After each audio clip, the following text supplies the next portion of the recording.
one of the first. It's Ishmael now. Ishmael. You have, you just keep kind of using it. As a matter of fact, I didn't said that we're not just every morning, the first episode. Yeah, Take it, taxi day, everything's down. All right. what happened? But he's supposed to do this one outside. Just lose my pen. It's in your box. It's in your Chinese puzzle box. See, it opened right up. Tag wrestled it for about 30 minutes. Mine's a little tougher, I think. I don't think mine's got as good a hinge on it as yours. It's not like Mexico. Brought mine over.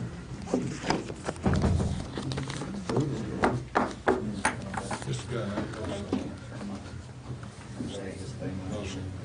it's the sweetest, kindest They really person are. you will ever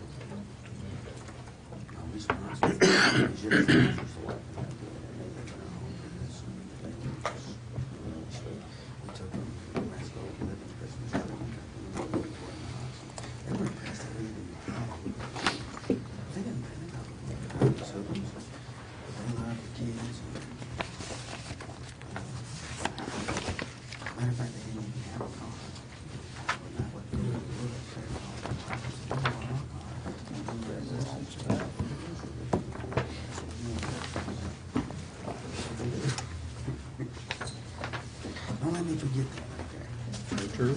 Yes, sir. I got that from the school library. That's what I had for the first meeting. That's when we, turn it back in.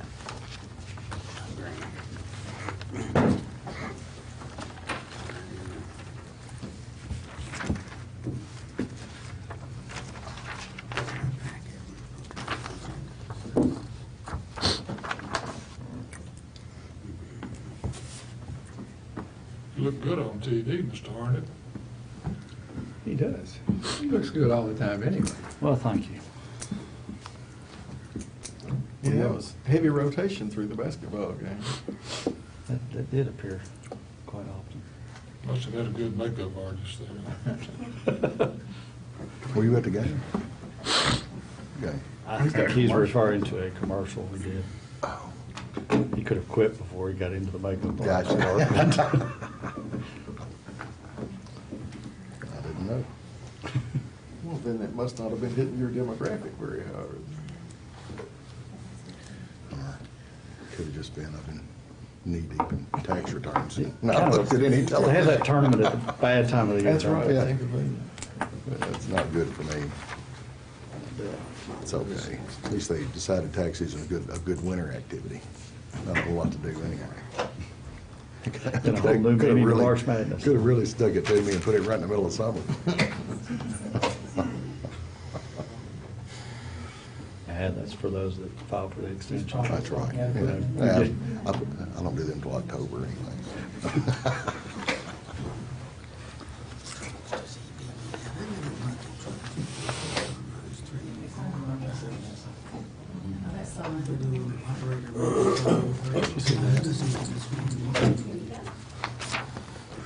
It was in that Moody's report. Oh, yeah. Going down in there. Yeah. I think that's really interesting. What is that? That was in the Moody's report. Wasn't on the first page, but Oh, yeah. Buried further down. buried in there, but pretty interesting. I guess the meeting of the Glasgow Electric Plant Board March meeting can come to order. We'll open with the first motion on the board, which is in regard to Robert's Rules of Order.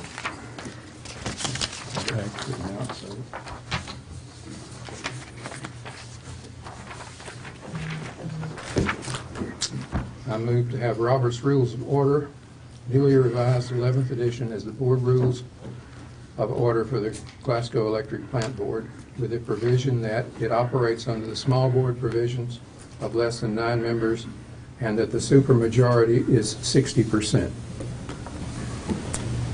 Floor is open to discussion. Requires a second, I think, to get the discussion. It does, that's right. Second, do I have a second? Yes, sir. I have a second. I've got a couple of concerns. Number one, I don't know for sure, and this may be just procedurally something we need to look into, but under KRS 96-550 through 96-900, which otherwise known as the Little TVA Act, we have been relying on the Little TVA Act for 50-plus years, I guess, as kind of our de facto bylaws and the open meetings rules for under the state of Kentucky. Can we adopt Robert's Rules of Order and still be in compliance with 96-550 and 96-900? And, I'm sorry, go ahead. Go ahead, I'm sorry. No, that's fine. And if so, does that require, is that effectively a material change to our own bylaw structure, which requires a 2/3 majority vote? So that's my first concern. Number two, let's look at this thing, 700 pages. And I understand that you've made a motion to operate under the small board provisions of less than 9 members. However, those rules are still very burdensome when it comes to the operation of our board and policy-making decisions. So one of my biggest concerns is whether or not, if we do elect Robert's rules and we don't do things just right under the voluminous amount of rules that are present within Robert's Rules of Order, then are we going to open ourselves up to potential litigation and challenges within the court system for any decision-making that we make as a member of this board, because we haven't followed the rules that we've adopted accurately. And I think that requires someone on this board having a very deep understanding of the Robert's Rules of Order that can give us some guidance as to whether or not we're following the proper parliamentary procedure when conducting our board business. So that's my second concern. Third concern is how does it modify the current power structure that we have on this board? Does it give any one member of the board, in particular the chairman, additional powers that are not afforded to him under the current parliamentary procedure that we follow today? I do have some concerns regarding that power dynamic, simply because of the vote that was taken last month, and the fact that if it does give the chairman more power than currently afforded to him under our current parliamentary procedures, then I have some issues with that, considering the fact that it was a 4-to-1 vote, regardless of what evidence was presented to this board.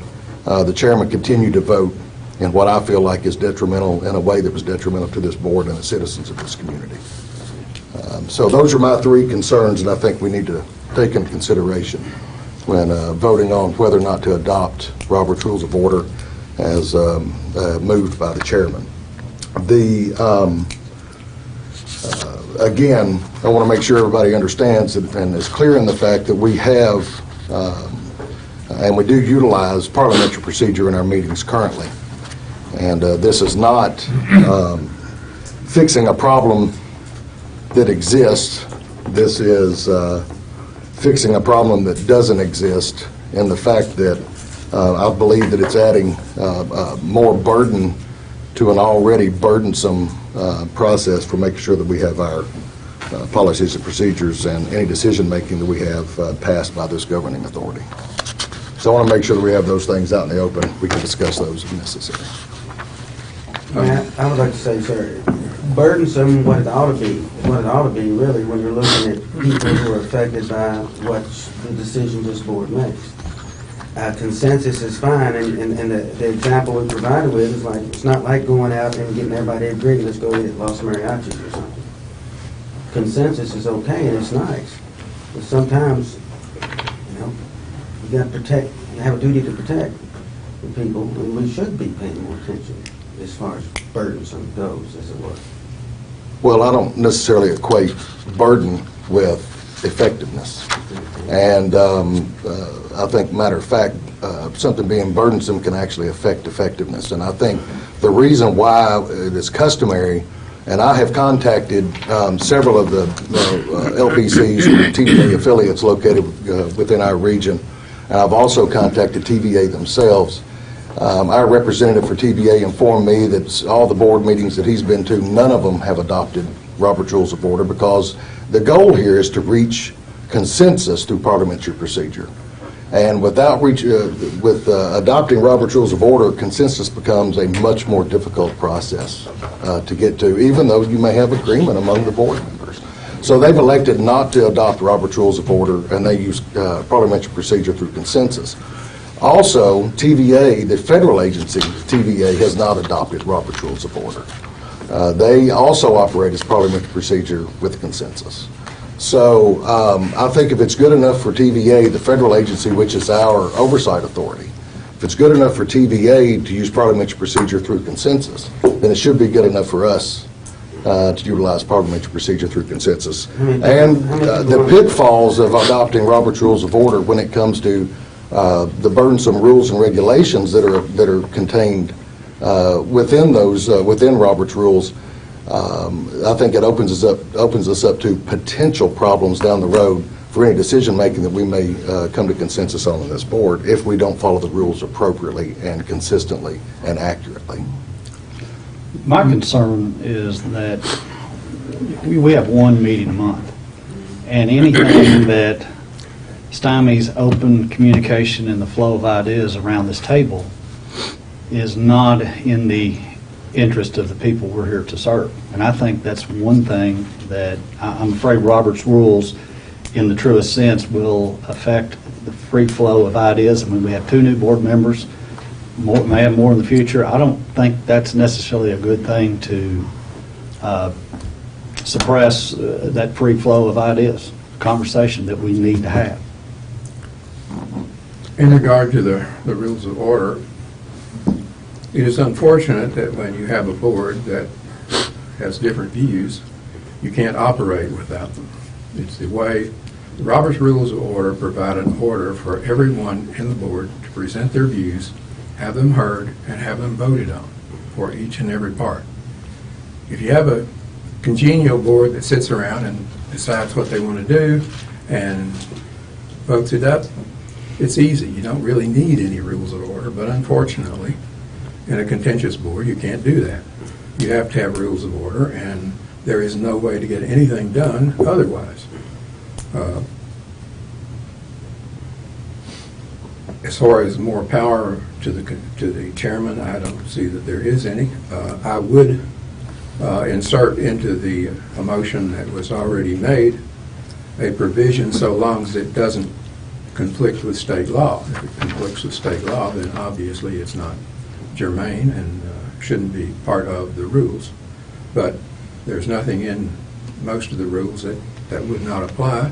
For example, in a called meeting, you can't change the agenda at all, but in regular meetings, you can change the agenda.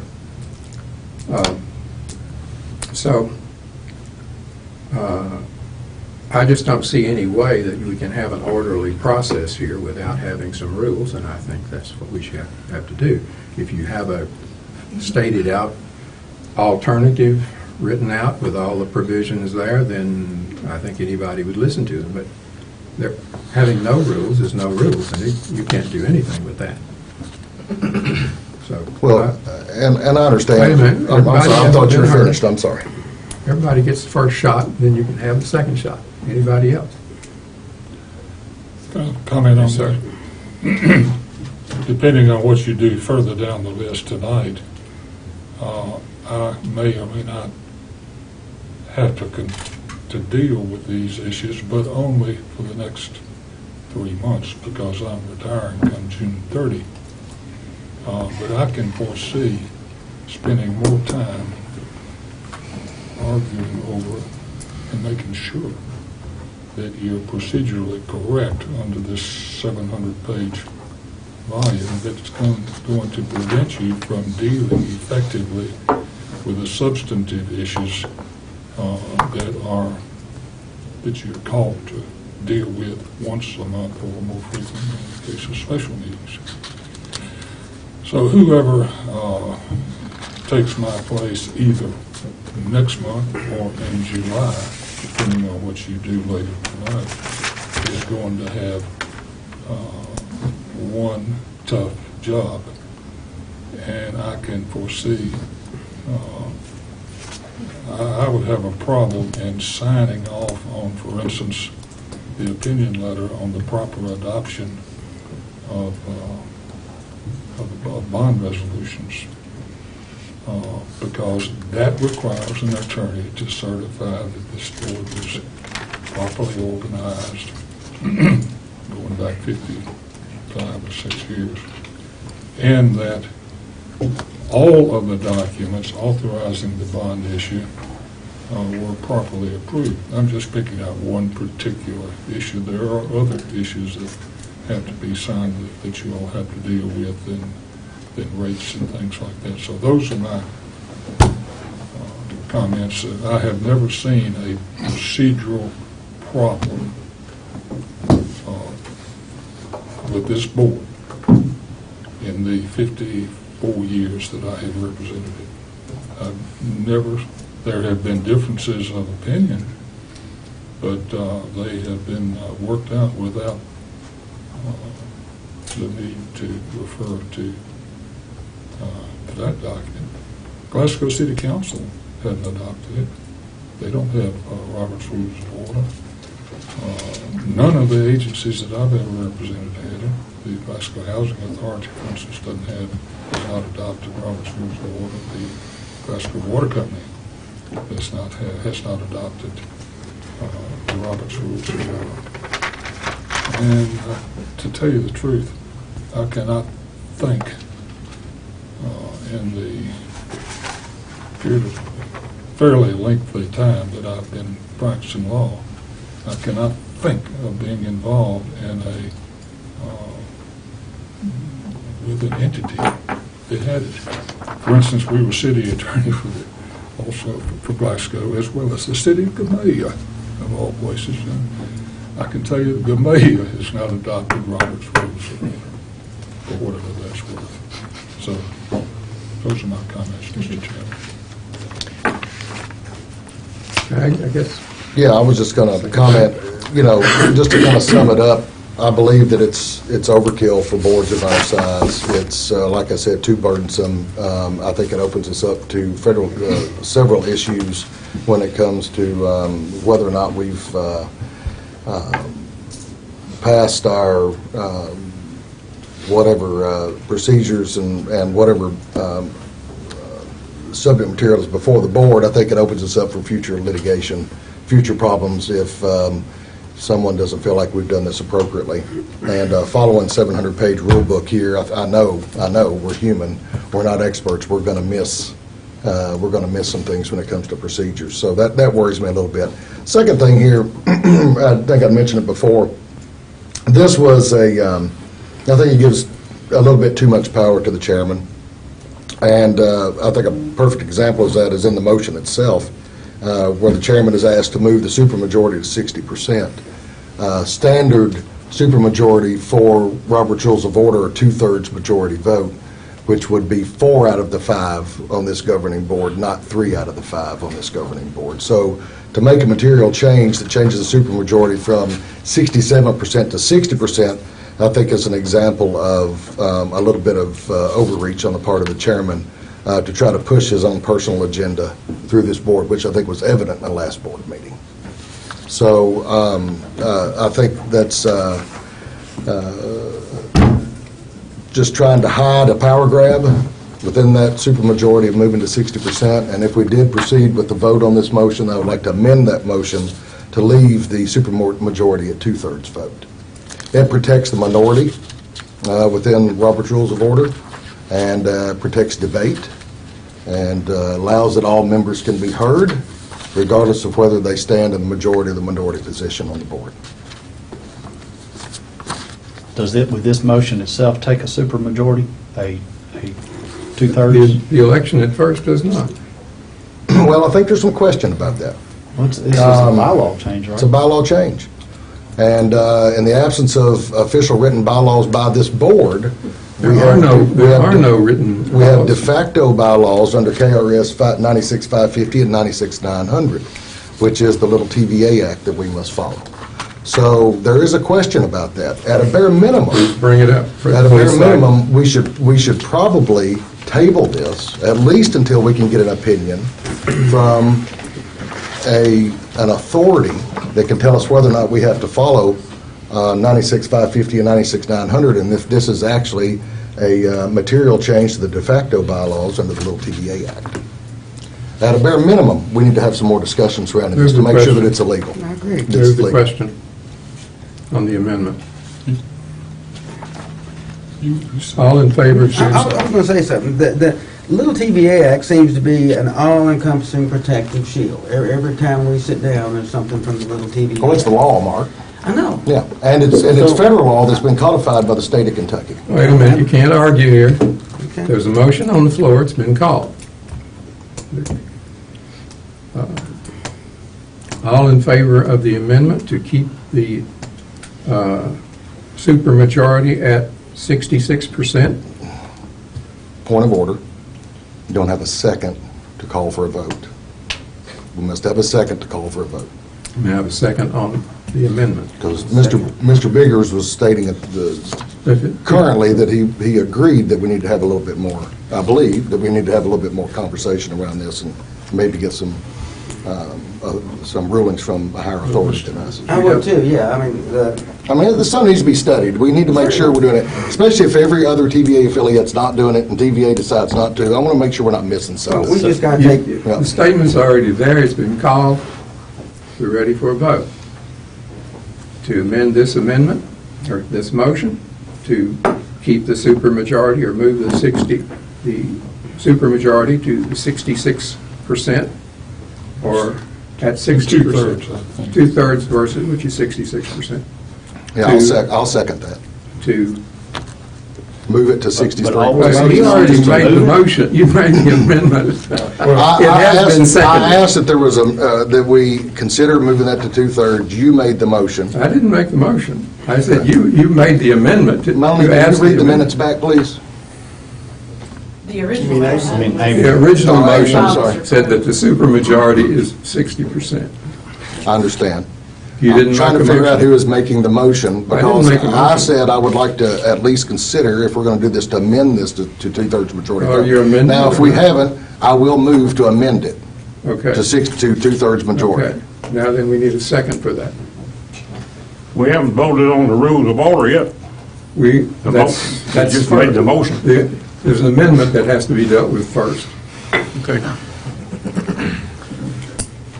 Have a second? the amendment didn't tag, did he second? My understanding is that TAG has made an amendment, a motion to amend The the motion. chairman's motion. I just did, that's That's correct. exactly And right.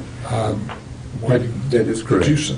I seconded his motion for Robert's rule. He seconded the motion for Robert's Rules of Order. We don't have a second for the amendment to have the supermajority to be 66%. I will second that. Okay, we have a second. We'll take a vote.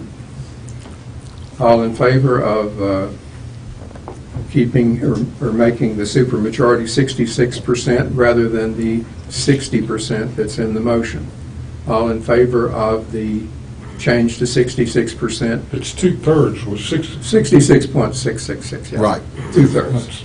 Two-thirds versus three-fifths.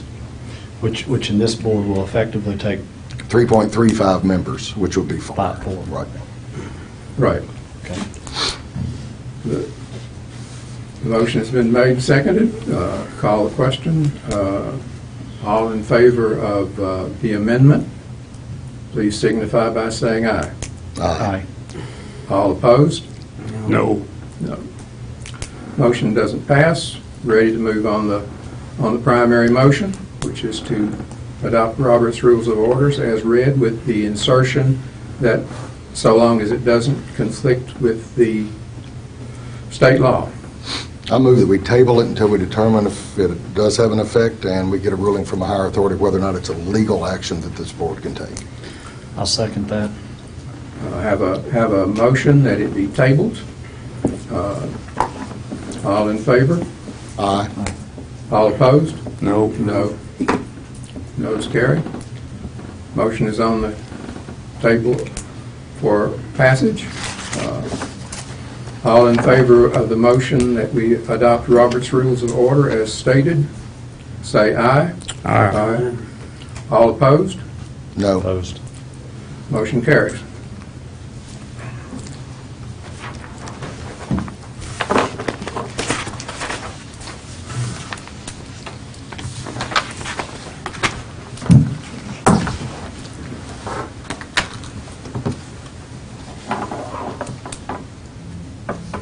Next motion is to consider the approval of the agenda.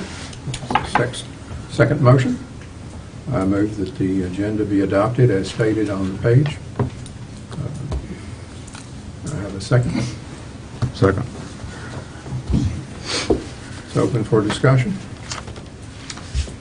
I would like to move the item letter A, under item number 7. I'd like to move that to the top of the agenda, please. That's the agenda. You would like to move the 7A. 7A to where? I'd like to move it to the next item on the agenda. We've got several people that are probably going to be interested in hearing this, and I hate to move that to the end of the agenda and once everybody's worn out. And I think it has some effect on gonna have an effect some of the on rest some of of the the items discussion. on the agenda, Right. so I think it would be appropriate How to, long is this item going to take place? How long will it take? Probably an hour. No. What is the agenda item?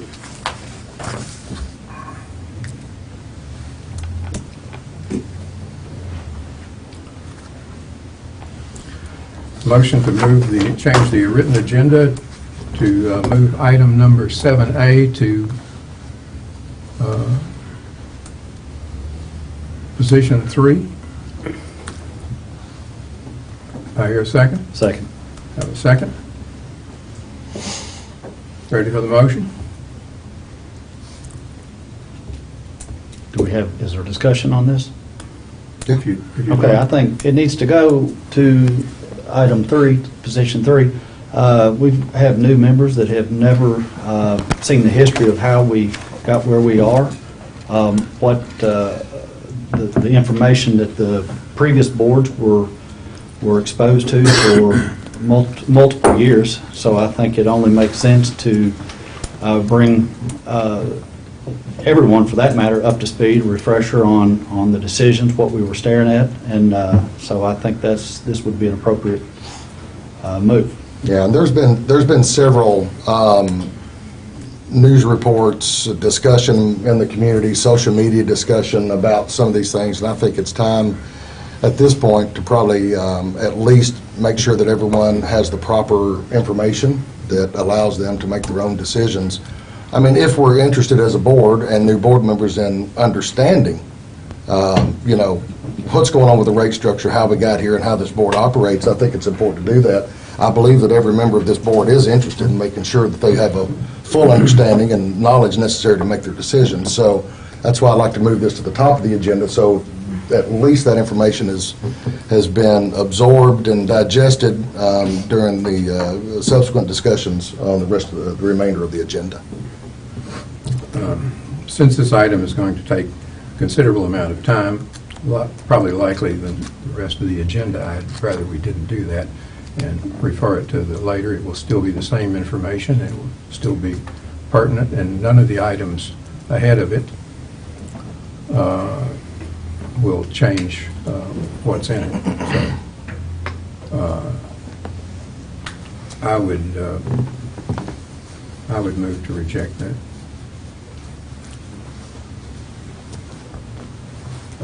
Any further discussion? All in favor of moving the item 7A to position 3 in the agenda, say aye. Aye. Aye. All opposed, say no. No. No. The noes carry. Sorry, No, Mark. I said aye. No. Yeah, Mark said aye. Oh, motion. Okay. The motion is that we put it next in the agenda. With that in mind, Okay, you're on.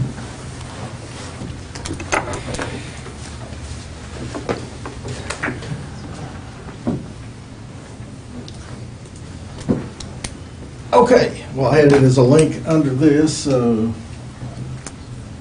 move to it. I really appreciate getting the opportunity to do this. The history of the decisions this board has made and the different people that have been on the board over the years is worth looking at. It's an interesting story, one that is often quoted incorrectly.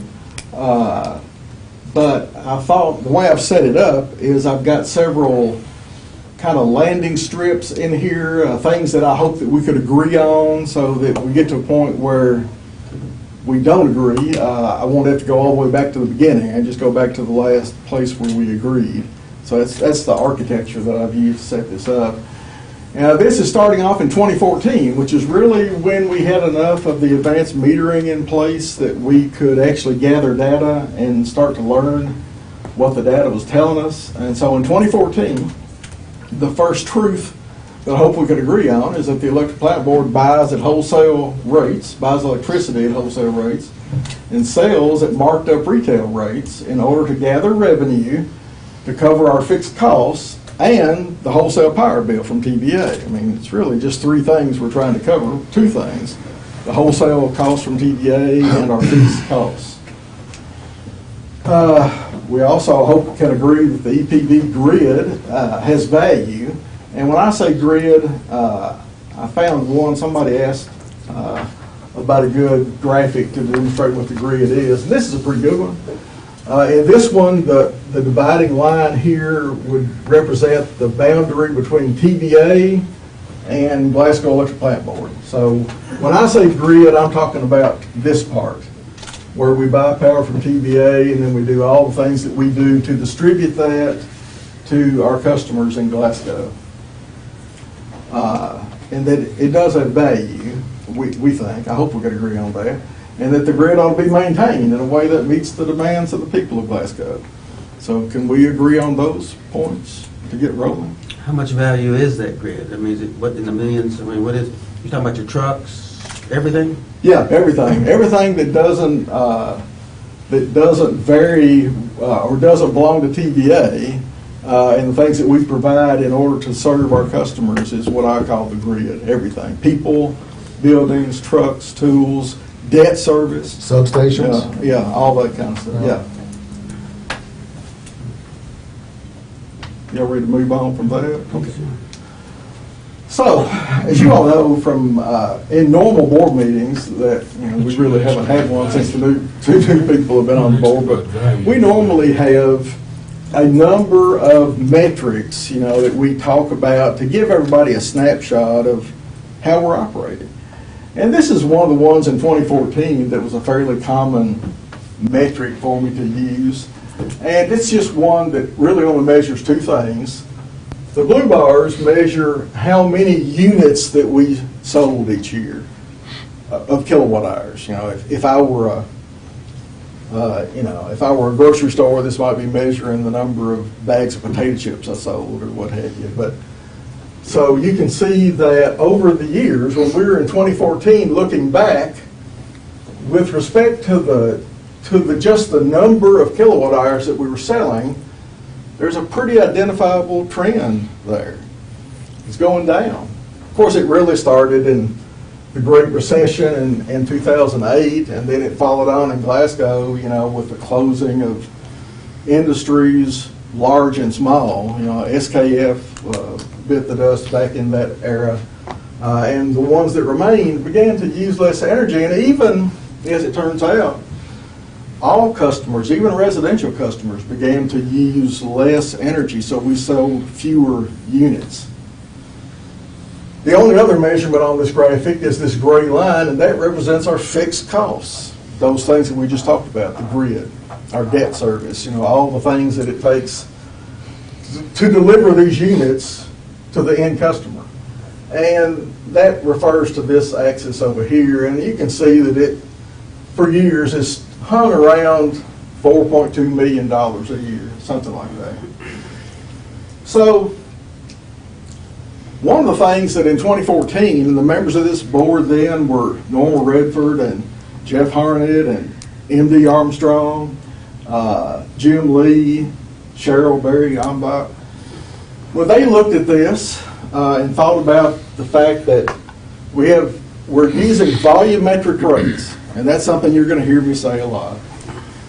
When I say volumetric rate, I mean that we're selling these units and in a way that we measure the volume that people are using, and we hope that the volume that people use, after they're marked up a little bit, that markup is enough to hit this line up here, the fixed costs. So those folks told me that, wow, this looks like a trend. It looks like it could be real trouble, and since you now have the ability to dig into the data that these meters are producing, why don't you begin to tell us what kind of trouble that we're in? You know, where are we losing these sales, and which of those sales are the most damaging to the utility for you to lose? So I snapped a salute, and my team started putting together a deep dive into the data underlying this trend. Well, excuse me, sir, what are the two peaks on the fixed costs there? You see two peaks? Well, I mean, you know, Quite above. yeah, I mean, every year we have different things that, I don't know, big storms or what, I mean, it's not dead flat, but it is relatively flat. Does that answer your question, Mark? Yeah, I'm just saying, why are your fixed costs going up, essentially? Well, they vary. I mean, you know, some years you have more retirements and you hire more people, you know, and some years you do. With the what do you mean retirements? Because you were talking about perhaps doing a sunset clause on the fixed rate. We have the alternate fixed rate you have now. Was that mentioned before about sunset clausing that alternate rate out? I didn't follow. Because of retirements and stuff coming up. Well, if they're KRS employees, what's the retirement cost to you? I'm not talking about the retirement costs. I'm talking about the fact that as people retire and some years you have more than one person in because you've got a trainee in, or you've got a new group of apprentice linemen in. I mean, it's not going to be dead flat. You know, it's varying. This shows it varying from 4.2 million to 4.5 in a $40 million a year business. So it's really not a material. I mean, I wouldn't consider it material. That's what I'm trying to get at. What justifies the what is it? The peak demand rate of $11 odd as a, and then what is it? Okay, I've got That some great comes from slides. TVA, though. I've got some great That slides. comes from TVA. This has nothing to do with energy All right, here. how long is our TVA contract for? Well, it's Guys, forever. you're getting way off the topic. I'll be glad to answer this stuff, but it's not. TVA is an proceed. Are you going to answer it ongoing- in your presentation? Well, this is the kind of discussion I meant we need to have. Yeah. I mean, I'm trying to- so yeah. What, sir? Is that a Termination notice is 5 years. suspend the rules thing? Yeah, it's an We can evergreen terminate contract. it. It's It has a evergreen. 5-year clause. That we can terminate it, but it will terminate 5 years from then. We did that once. But understand, Mark, that this is fixed costs. It doesn't have anything to do with energy. So that's the That's cost of operating. operating. That's the cost of I know operating that. this Operating utility. cost. Has Operating nothing to do with the cost. peak. That's I'm two saying, totally why separate. is there an $11 peak demand to I've help got you with your fixed costs? I've got a great slide to show you. I'd like to see it. Okay. Okay. So when we first started, in 2014, when the board wanted to start looking at these mechanics, one of the first things we always had to talk about is the bill that we get from TVA every month. And this is just an example of one we got in July of 2016, but they all look about the same. And the top number on there is the demand charge. This is what TVA charges us for the peak hour. So the answer to your question, why is there an $11 charge? Because that's what TVA charges us. And then the next TVA thing, then. Dump TVA. Why, Well, does KU anything like that? Any of those? we tried short it. thing? every utility, We have tried it. I'm not familiar with every utility on planet Earth. I'm gonna try not I'm to talking about say the Glasgow, the region. all regional utilities that I'm aware of, TVA, the Southern Company, East Kentucky Power, KU, they all structure their wholesale bill this way, and I'll show you in a minute. If you'll give me a chance to go through the story, I think a lot of these questions will be answered. But the three main things that we worry about trying to collect enough revenue to cover, two of them are the payment we have to make to TVA every month, and it includes a demand charge. We didn't invent that. They did. And there's probably a good reason for it. And then we buy about $1.5 million worth of energy in kilowatt hours from TVA every month. So an average bill for us is about $2 million. And then the other thing is covering the fixed costs that we talked about. Now, here's where some of the peak demand stuff comes from. I call this slide a year in the life of the grid. And there's a line on there. There's 365 lines on there. 24 hours across this axis.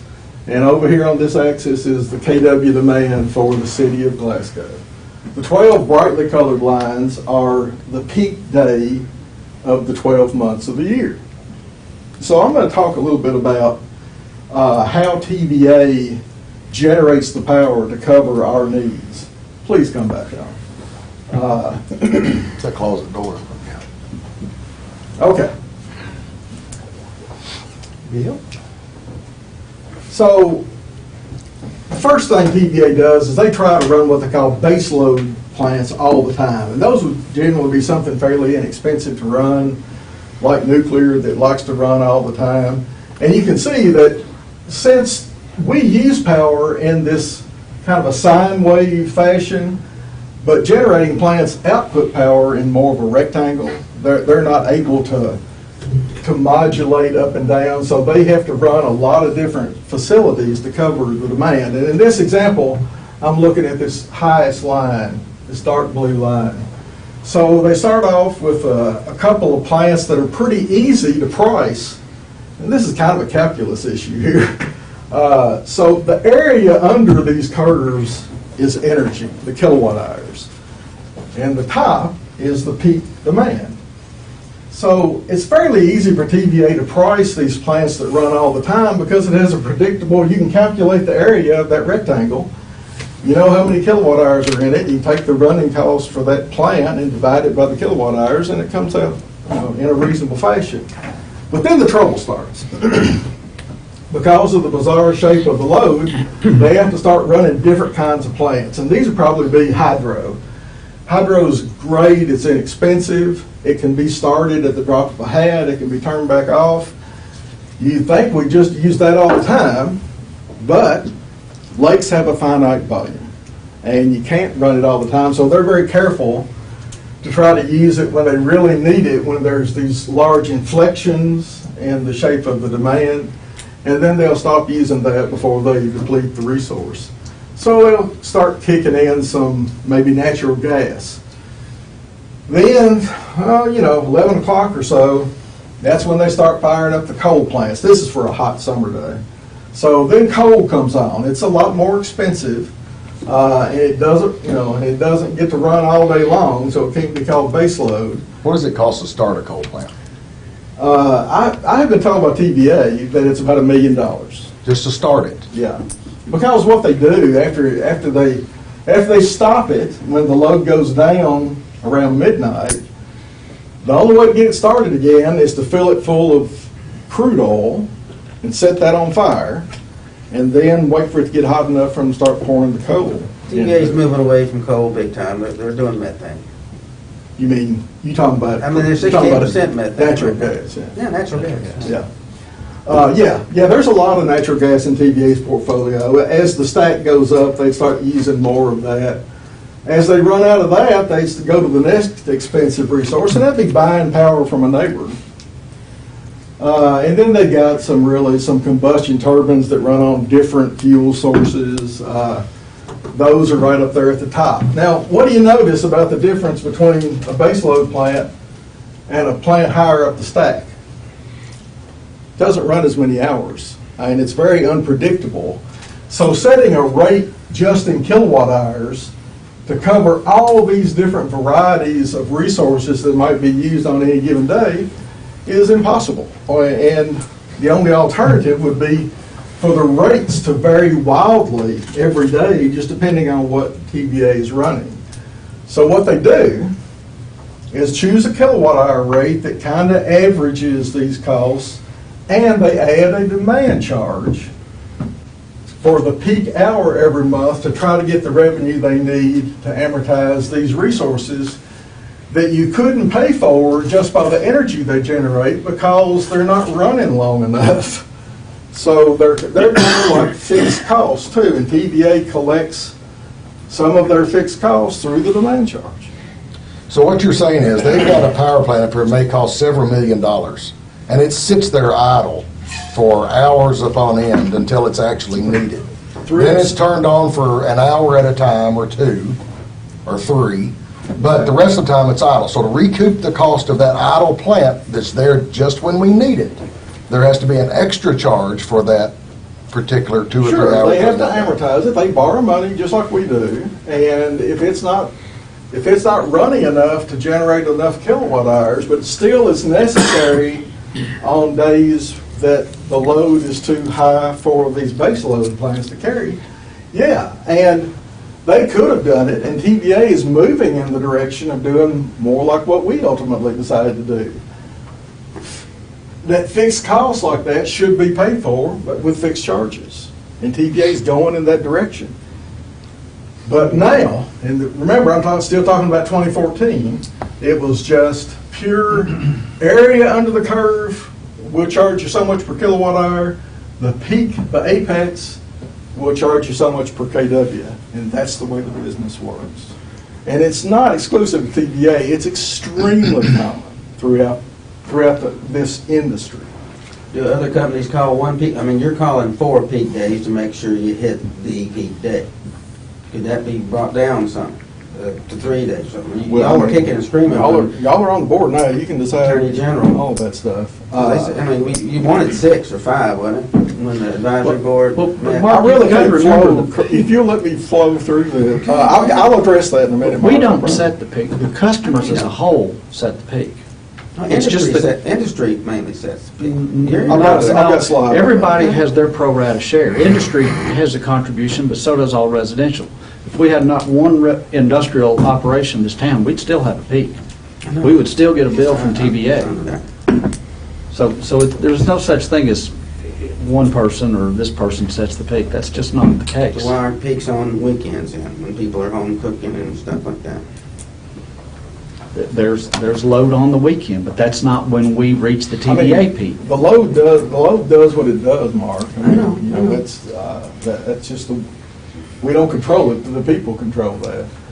Anyway, that was an explanation of why there's a peak demand charge, and this is just some representative pictures of what the grid is, what our fixed costs are, all the technology that's out there, all the equipment that it takes to make the technology work.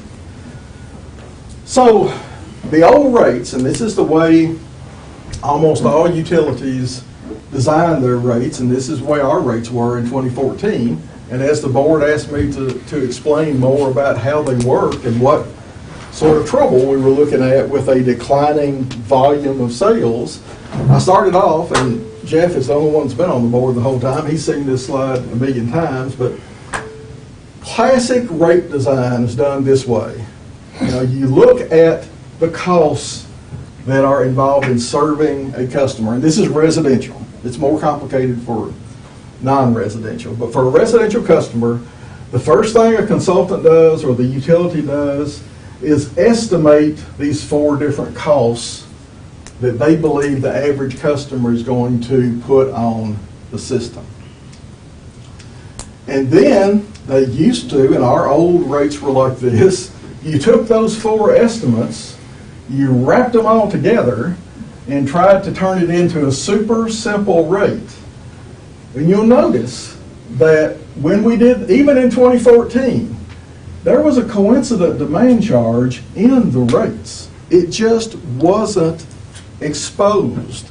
It was just part of this component and that component and that component and that component added together and priced at the target of what we thought the average consumption was going to be, how much coincident demand the average customer is going to contribute, how much off-peak energy they're going to buy, how much on-peak, and what our fixed costs were. So the old rates looked like this. It was like 10 cents a kilowatt hour, plus a little, kind of, if you're a golfer, I kind of call this a mulligan. There was a little customer charge that just recognized that we already had to make 4 guesses. We're probably going to be wrong. So we throw a little customer charge in there just to try to make up for the mistakes that were probably made. And that's just because humans didn't have good data until the advent of modern metering that gives you good data. So we were having to base all this on what the industry considered to be good, solid guesses. Turned out, though, after the board had told me to start researching what really happens out there, and once we had the data coming in from the meters, we found out pretty much everything in there was guessed incorrectly, that our fixed costs were higher than we guessed, that people used less energy on peak than we thought, more off peak than we thought, and their contribution to coincident demand was much higher than we thought it was. So we began to move forward. And here's another landing spot. I'm going to start presenting you with a lot of the data we found, and if we're going to get to a point where that you just don't believe the data, then we can't get anywhere. So, and let me just say this, that the data for 8,000 customers collected every 15 minutes, 24 hours a day, 365 days a year produces terabytes of data. And to go in and try to spin it in some particular way would take a level of sophistication that is beyond what my team has. So I hope that we can just agree that the results of the data dive are good. They're not spun some kind of way. You contracted some computer companies to try and install software and stuff for you. I saw those in some of the old minutes and stuff. Didn't you get some companies to help you crunch that data and stuff? Yeah, well, not really crunching the data. The brilliant people that I've got on the team crunch the data, but we had to constantly have to buy software to help accumulate the data from the meters, and then we buy different kinds of operating systems to use it, but the core mathematics was done by me and my team. Okay, so this is the kind of thing that by 2015, the board was able to see some of the results of this data. It's pretty straightforward. For the average residential customer, which the way we got the average was you took a whole year, fiscal year 2015, a year of all the residential customers together, divided by the number of residential customers, and we came up with the average customer in 2015 used 988 kilowatt hours a month. We were charging, from those 4 blocks, the way we used to design it, we thought that the rate should be 9.8 cents a kilowatt hour. We were charging an $11 customer charge. So the average bill in 2015 that was printed out and went to the customer was for $107.82. Now, once you that's the way we used to do it when you just had walk-in meter readers and you just walked around to see how many kilowatt hours that meter used during the month. You could produce that kind of bill.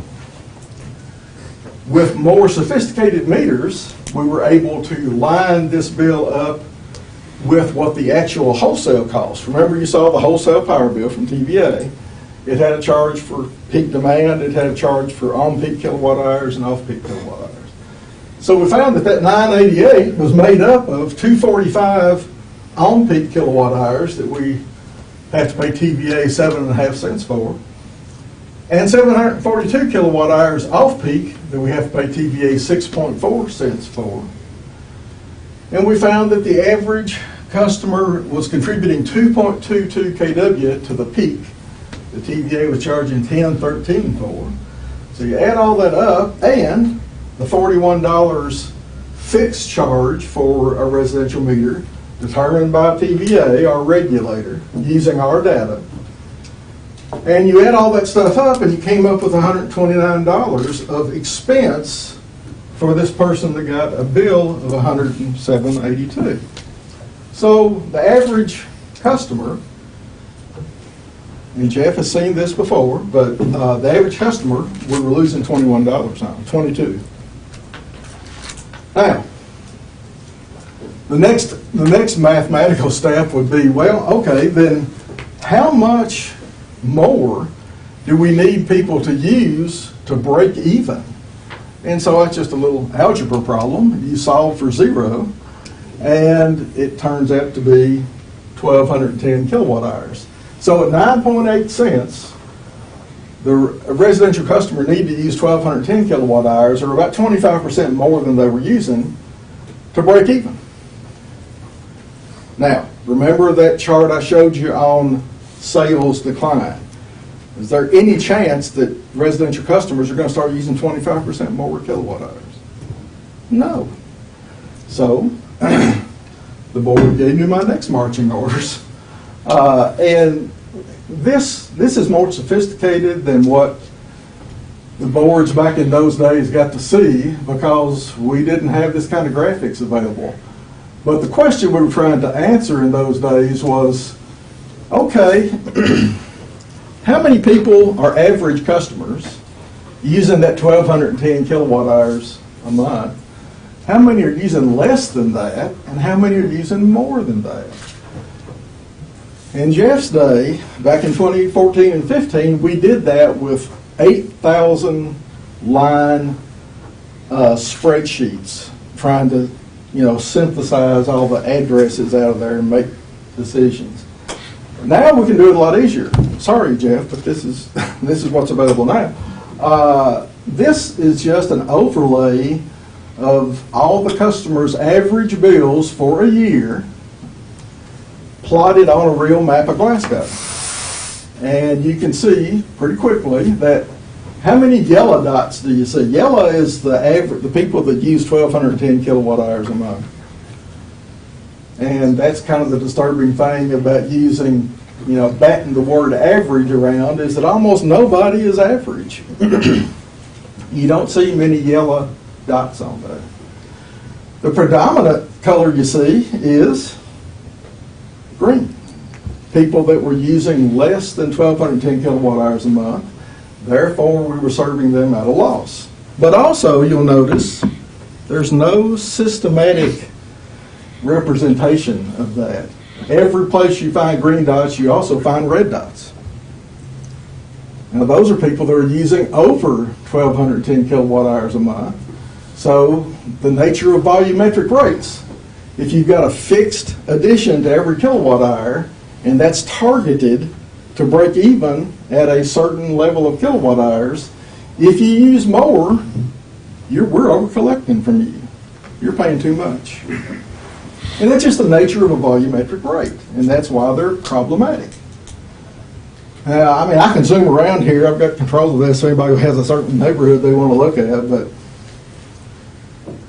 the one thing you'll notice is that there's not really any rhyme or reason, and a lot of the stories that you hear about, these low usage customers are also low income customers, and they're being put upon. Well, in some cases that's true, but for the most part, when those boards, like you guys, looked at this in 2014 and 15, they saw this diversity where that you could not make simplistic conclusions about who's getting a good deal and who's getting a bad deal. The only thing that's simplistic is that volumetric rates, because of the wide variety and the way people use energy, and probably in our community the biggest diversity factor is you got an all-electric home or a gas-heated home. I think I could say with a high level of confidence that most of those green dots are probably gas-heated homes. And the reason that the boards determined that looked kind of unfair was that the fixed costs of serving a green dot and a red dot are the same. The only thing difference between the dots is how much energy they used, and energy is a separate account over here that we're not really talking about. I'm just talking about how do you collect the money to pay the fixed costs of serving a customer. So that board those boards. There was more than one. By 2015, by the time I got the marching orders to design a rate, I guess the board was Norma Redford and Jeff and Carolee Oldenkamp, Cheryl Berry, and Jim Lee. And they looked at that and said, well, we've reached a fork in the road. We either choose to ignore this and hope that the red dots never find out that they are overpaying so that the green dots can underpay. That was an option. I just worked for them. That was an option that they could have taken. There's plenty of utilities seemingly taking that option.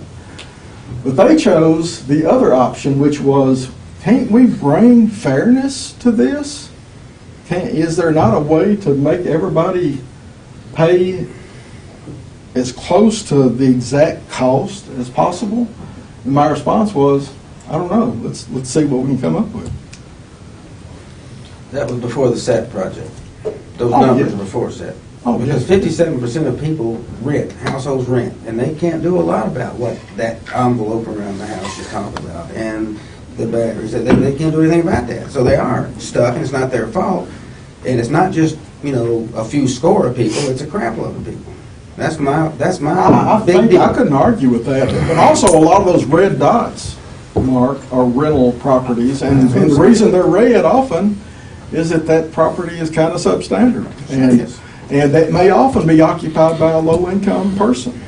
The old rates that so often people yearn for were, I just demonstrated, patently unfair and fell heavily on a lot of low-income people that were having to overpay in order to support the green dots. And a lot of the green dots represent people that I would guess are pretty well financially fixed. So that just added to those boards' conviction that we need to tell you and your team to propose a way to fix this problem. Well, let me interrupt. If you've got those addresses, were the red dots the ones that got the SET stuff? I mean, you gave it to 331 houses. Well, that money was targeted only for all-electric homes, so I would say the preponderance of... But you had to alter it, though. I mean, you altered it to, you had some 50 ultra houses where you did everything. Yeah, And then you took some gas houses because there wasn't enough people signing up for it. Didn't you send it out for people to sign up for it and everything? We begged people to sign up for it, but they had to have all-electric homes. I mean, Well, there may have been... You did some gas. You did some gas. Okay, well, We didn't. Wouldn't do mine, Gas did wouldn't do not mine, go- and I tried, Gas because did I got not. gas. The batteries did not go in gas homes, is what I And the water recall. heaters didn't go in gas homes. I don't know what might have happened in gas homes, but I wouldn't argue the They were point. on gas. You had to But do Mark, something. 116 or what the other thing was kind of interesting is some of these places, these households that have families and several children, those are some of your higher users. And those are the individuals that trying to collect fixed cost through a markup was actually hurting people you think at first that you were helping, but that was actually not the case. That was one of the most revealing discoveries, is that families were getting hurt by trying to collect your cost volumetrically. And I think we'll get to that, but Some of those families also are hurt because you'd be, I'm in the education business, and that you'd be surprised at the numbers of kids that are being raised by grandparents. And when those kids bring in Wii's and cell phones and stuff, I mean, they feel helpless, and they're just really, it's not good. I don't disagree with you. I think we've got a problem, but I don't think that it's solely an electric rate. No, I mean, if we're gonna start, we need to be out front of, picketing grocery stores and health insurance companies and drug companies, and, their costs don't go down. They go up substantially every year. I brought this. The problem is you've got to choose between price copy this. and reliability. Or give it And to let me them. tell you, you want pitchforks and torches at your front door, tell them you're gonna shut their lid down for 2 hours. I went to the last What I brought, it was buried in the Moody's report, but it was kind of just jaw-dropping to me. There's a report a year ago about Glasgow being the poorest community, and I think we've had a tendency to shrug that off. But according to most recent U.S. Census data, Glasgow's median family income is 47.9% of the U.S. median, which is down from 68.3% in 2014. So I agree with everything you're saying, but an electric rate isn't going to fix this. No, We've got a it'll community help. problem. It'll help. Well, I think when you allow Billy to finish, you're going to find out we already have one of the most affordable rates there is. I don't think we can get it any cheaper. So, go ahead and finish. Okay, well, this was, everything I've shown you so far in this story was about residential stuff, but as I finished up my data discovery mission that the board sent me out on, we, in early 2015, were able to look at all 4 of the rates that we had in existence at the time. Residential, everybody understands. GSA 1 is small commercial, that's like lawyer offices and accounting offices, just small little businesses. GSA 2 is smaller, larger than GSA 1. Those would be fast food restaurants, medium-sized retail type operations, that kind of thing. Schools often in there. GSA 3 is industrial customers. Those are the ones we measure as being greater than 1,000 kW, and there's only like 13 of those in Glasgow. It used to be a lot more, but in those days, and today, there's 13. And so we measured the over and under collection for each rate class, and it produced this pretty shocking graphic. We were under collecting for the residential class by about $1.3 million a year. How can you afford to do that? We were under collecting from the small commercial by about $250,000 a year.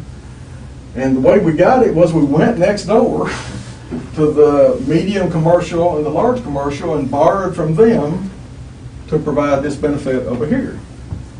I presented this to the board and I said, this is the situation. What do you think we should do about it? We got legal advice too, saying, you know what, when these guys find out, they might not be happy about that. And now that I've presented this information to the board, it's discoverable. Now you can't hide this anymore. So the instructions were develop a rate to try to get everybody at 0. And we went out on that mission. Could not the industry write it off as a cost of doing business? And we can't. Residential can't. Yeah, but still dollars, Mark. I know. I mean, if you get a tax deduction for something at today's tax rate, 21% is in a corporation, you're still spending 79% of that dollar. Come on, guys, this is way out of order. Well, I would just say that this is within the capacity of the board to change this. I'm telling the story of what happened in the past. They looked at this and said, seems to me that you should develop a rate that gets everybody close to 0, that you break even, nobody's served at a loss, nobody's over collected from. And the ones that we were over collected from, this is just a quick example of what a large industrial customer looks like. Same numbers, they're a little more complicated because they have a maximum demand and a coincident peak demand. But the average large commercial customer was paying an extra $4,600 a month, more than the supportable cost for serving them. We didn't know that. We didn't do that on purpose. But until we got this data, we didn't know about it. So here's the next landing point. That I can tell you that here's how those past boards felt. They felt like once you discover cross-subsidy and understand it, it shouldn't go forward without correcting it.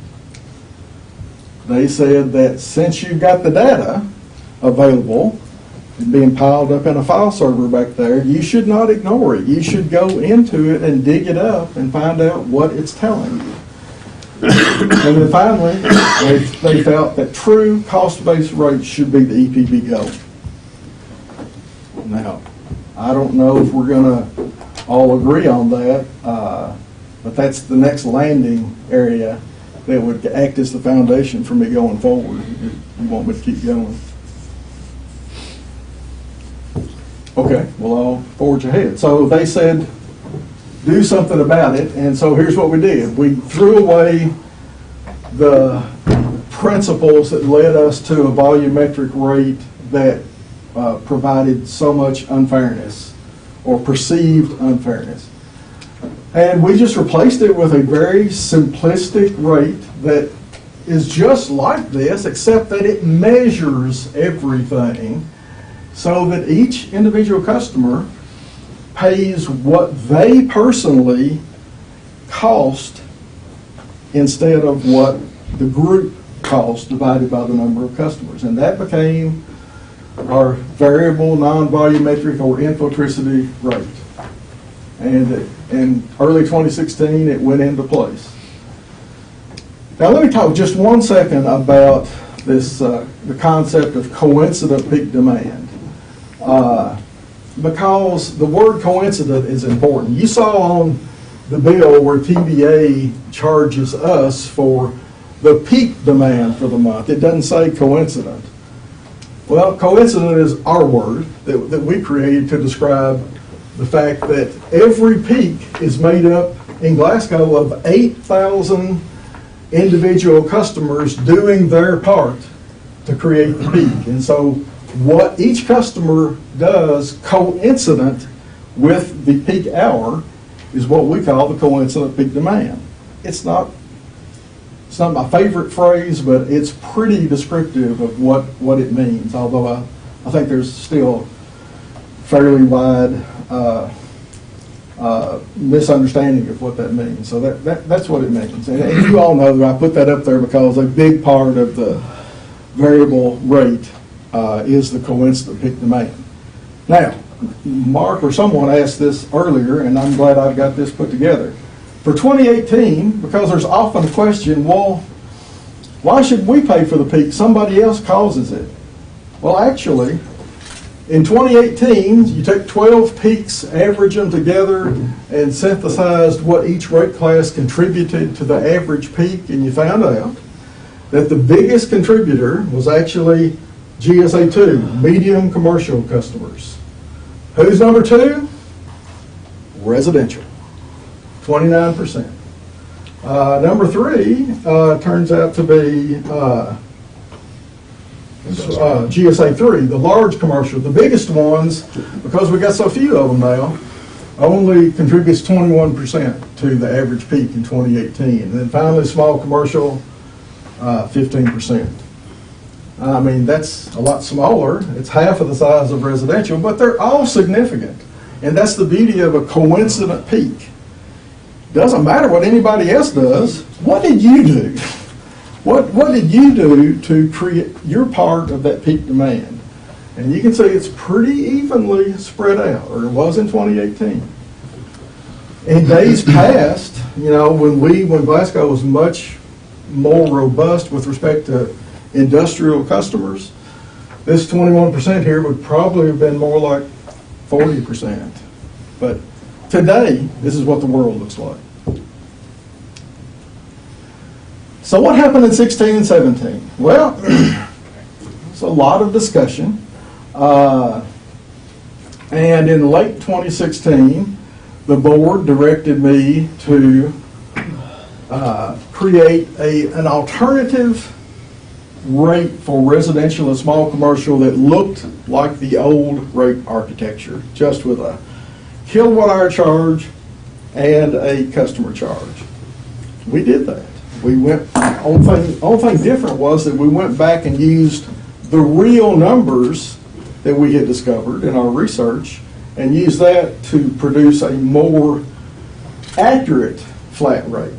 But we did that. So, you know, there was a great hue and cry. We responded and created that rate in 2016. In 2017, there was still a considerable hue and cry. And TVA stepped in and said, we think that you should create an advisory council, and we'll help pay for it. We'll get a third-party consultant. You guys stay away from it, let's let this group of Glasgow citizens and this consultant get together and meet. We agreed to support that. They did it, they met, they came together and produced recommendations that they thought we should implement, and we did. This board, the board in 2017, listened to those recommendations and we implemented them. We did that. Each thing we've been asked to do, we've done. So that brings us kind of up to today. And this is about the end of this. So we got 4 years now worth of data on residential. RS is residential. And you can see this is how much we were losing on the average customer in 2015. In 2016, we put everybody on the infotricity rate. It did what the board wanted, nearly zero. The only reason it wasn't zero is the TVA still, you'll notice on the residential bill that it's like a $26 or $27 customer charge instead of $41, which is what it ultimately needs to be when we reduce our kilowatt hour charges to flat wholesale costs with no markup. But it was very close to being perfect. As we started going backwards again, these are when we offered the alternative rates. And so we began to go back, and that's where we are today, to this problematic rate. And then this is just the bookends. Residential on one side and the very biggest customers on the right side, GSA 3s. They were overpaying by $4,700 a month. In 2016, under the new rate, they came down to only overpaying $1,100 a month. Then it was down a little bit more. Now it's creeping back up a little bit because of this.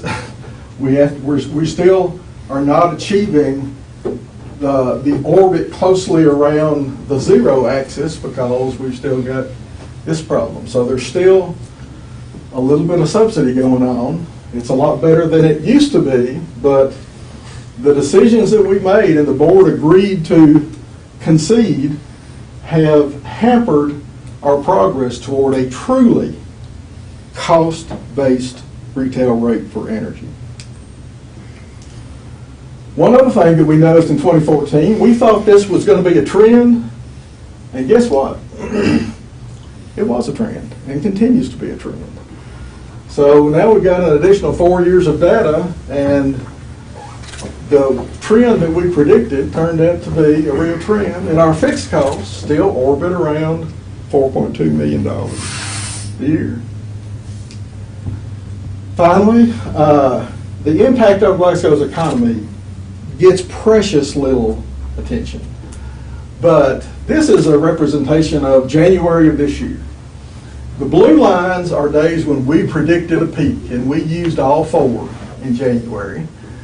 In fact, we used all 4, and then another day came that we would have liked to have had a peak prediction in our toolbox.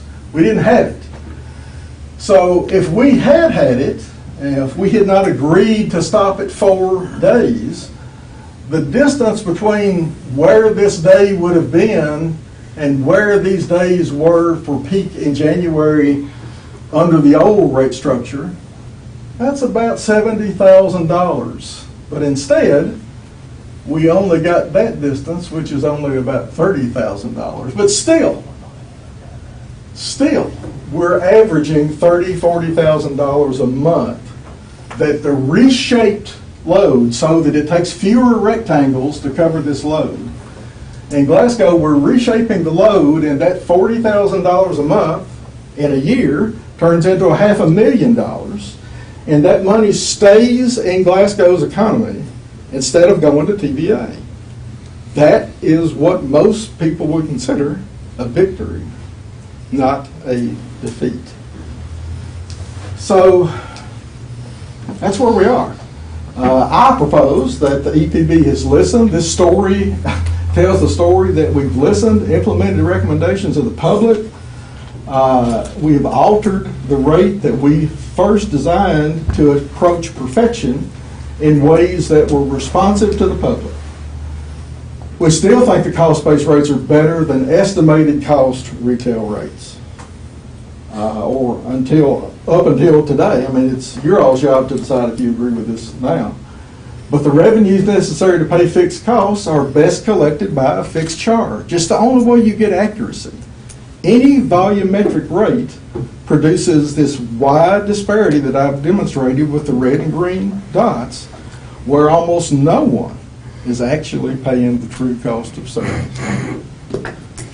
Variable rates reshape the load and minimize Glasgow money flowing to TVA, and that we should continue on that path until we're 100% non-volumetric. That's the presentation. Go back to just the last slide.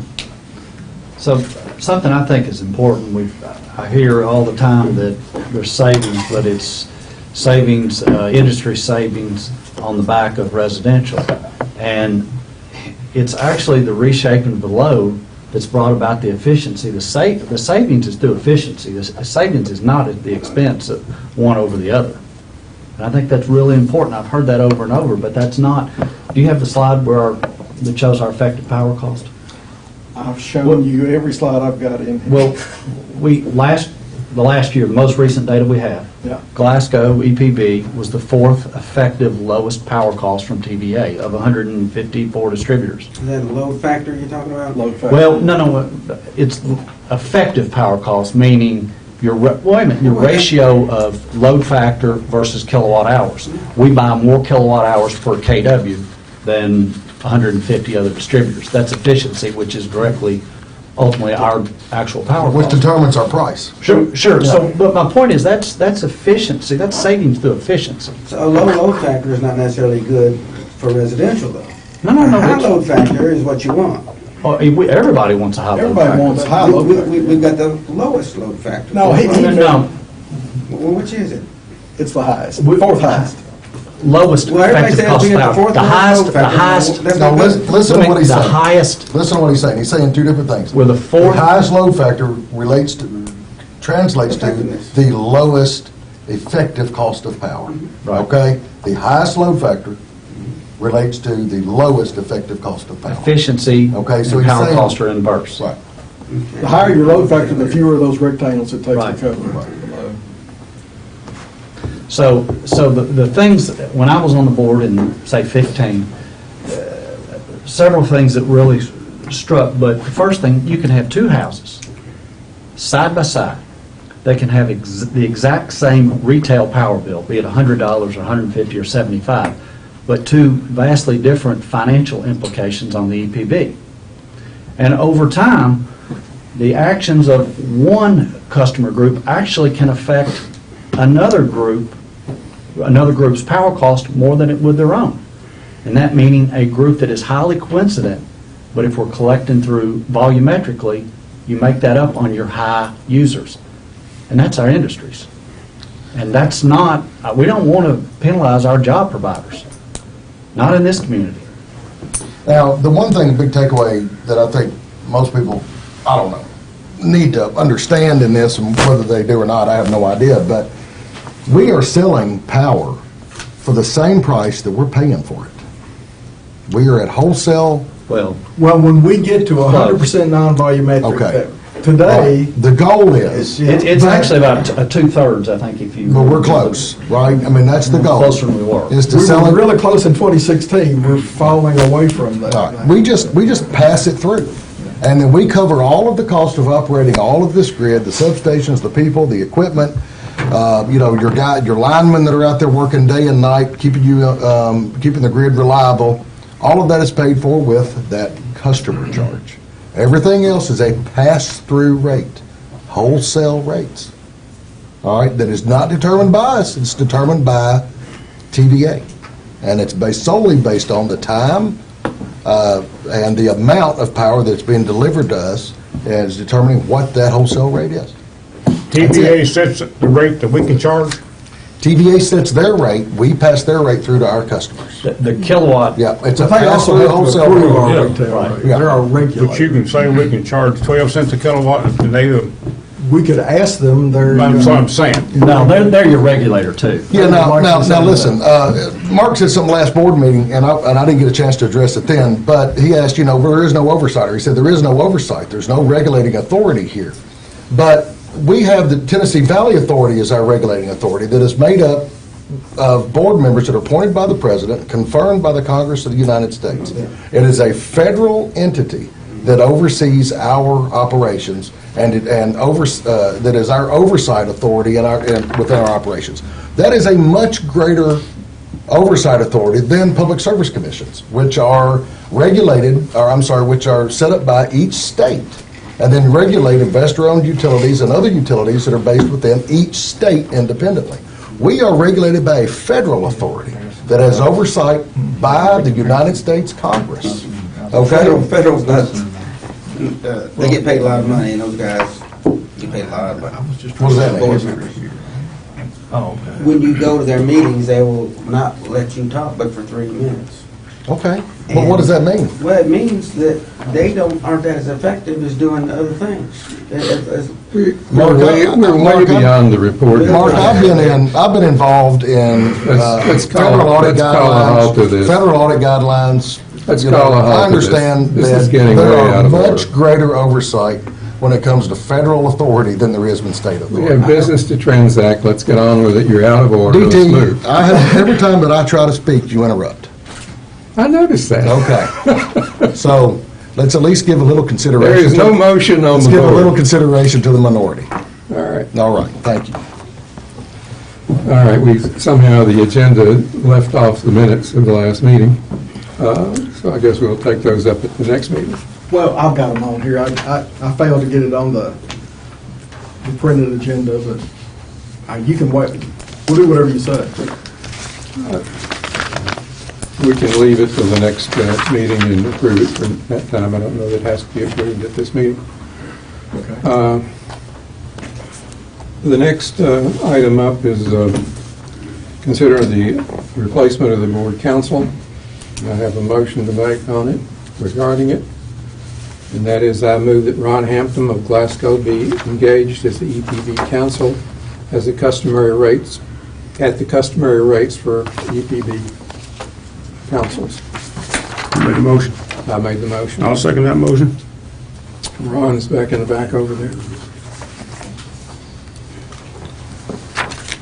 Any discussion?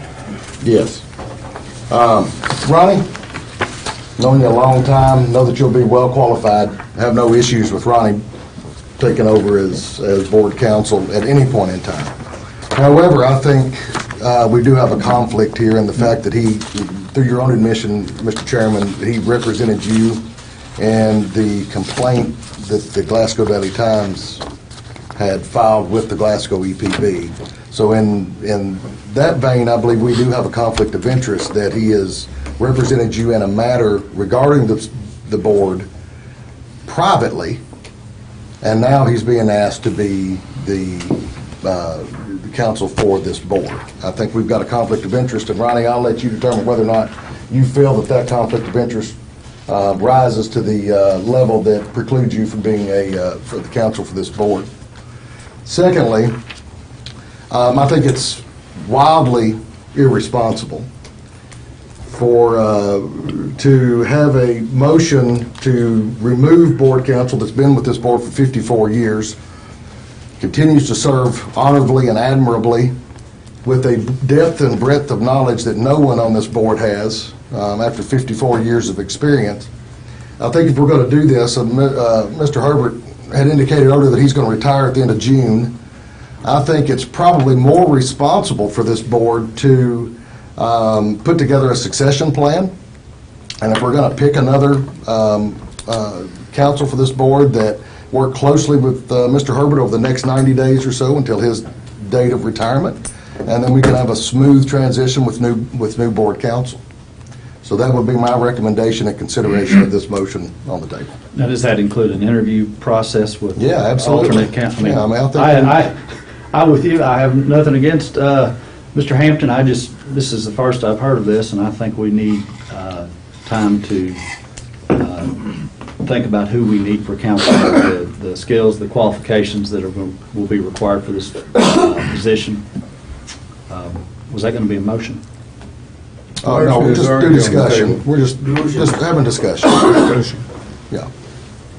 So those are my thoughts. I think, listen, we have a responsibility to the people of this community, the employees of this organization, and to any, future customers and citizens of this community. So I think we at least owe it to them to be very careful in our selection of such an important position regarding this board. Somebody that's going to have the depth and breadth of knowledge as closely resembles what Mr. Herbert has shown us and has provided to us over the last 54 years. And I don't think we need to take this lightly and just have a motion that is, have an action taken by this board that I think is at this point in time is going to be irresponsible if we don't go through the proper procedures necessary to make sure we have a smooth transition to new council. Absolutely. We literally have 3 months to find a qualified candidate, and I think it will take that long. So to remove counsel this time would be, again, reckless. Let's leave in place. As indicated, your retirement would be in June 30. So We've got our hands, we've got our work cut over out 90 days. just to retain counsel. I'm confident that Mr. Hampton can handle the needs of this board and will do so admirably. And I think he's the right person to do it. I would say within the next 3 months, he could be working with Mr. Herbert. Good, yes. Yeah, I think that's a He can proper retain course of Mr. action. I Herbert believe that's right. As a counsel. Yeah. Do y'all have anybody, Brian Pack, he's with Mr. Herbert, he lived next to Mr. Herbert for years ago. Yeah. Is he not? Yeah, well, I think, first of all, I think we need to go ahead and ask the people if they want to do it, and then we just sit down and have some discussions. We have a motion on the table. Could I make a statement? Yes, sir. there? Certainly may. I've represented this board for 55 years, almost 55. Come June the 15th, I think it'll be 55. I've worked with every superintendent this board has ever had. I doubt if some of you can name all of them. They started with Jim Sherfy, Charles Barnett, Paul White, and then Mr. Ray. They've all been wonderful people to work with. I have worked with every chairman of the board. The first chairman was Dr. Bryan, Robert A. Lessenberry, Norma Redford, and then Mr. Harney. All of these people that I've worked with up to now have had nothing but the good of this entity as a part of their object. Obtaining and fulfilling the mission of this entity was first and foremost. I have never seen tensions that were not overcome by gentlemanly and ladylike discussion. I might point out also that there have always been, since about 1972, at least one woman on the board, and sometimes up to 3. It's kind of striking to me that we have a board with no women. I don't know how that happened. But all of these people that I've worked with, that I mentioned, I've admired and respected. And it has been a joy. It's been one of my joys representing this board and this entity because of what I know it has done for this community. That's all I have to say. I have a lot of respect for your job, I certainly do. And I also was kind of interested in, I didn't hear any basis for your wanting to get rid of me. I haven't heard any criticism of my performance. So this came as kind of a surprise. Well, to me, you have performed admirably. You have, you have a wealth of experience for utility law. You've been a great asset anytime we had questions, so I certainly appreciate everything that you've helped us with through my tenure. Well, that's maybe a moot point regarding, considering his impending retirement, but why was this placed on the agenda, Mr. Chairman? Can you tell me why this was an item on the agenda?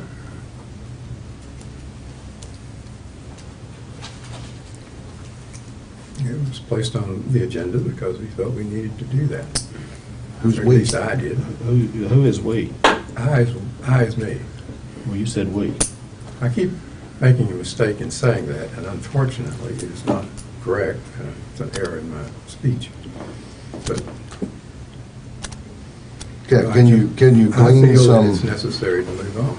Yeah, why is that? I mean, I just want to, as for the sake of discussion, if you know something that we don't know, we'll certainly consider it. But I'm just curious as to why. I mean, you've offered no reasoning You know behind your... nothing. You know nothing that, or I know nothing that you don't know. So, no, my answering is not going to help. So I'm left with the answer then, just put on just for the sake of putting it on the agenda?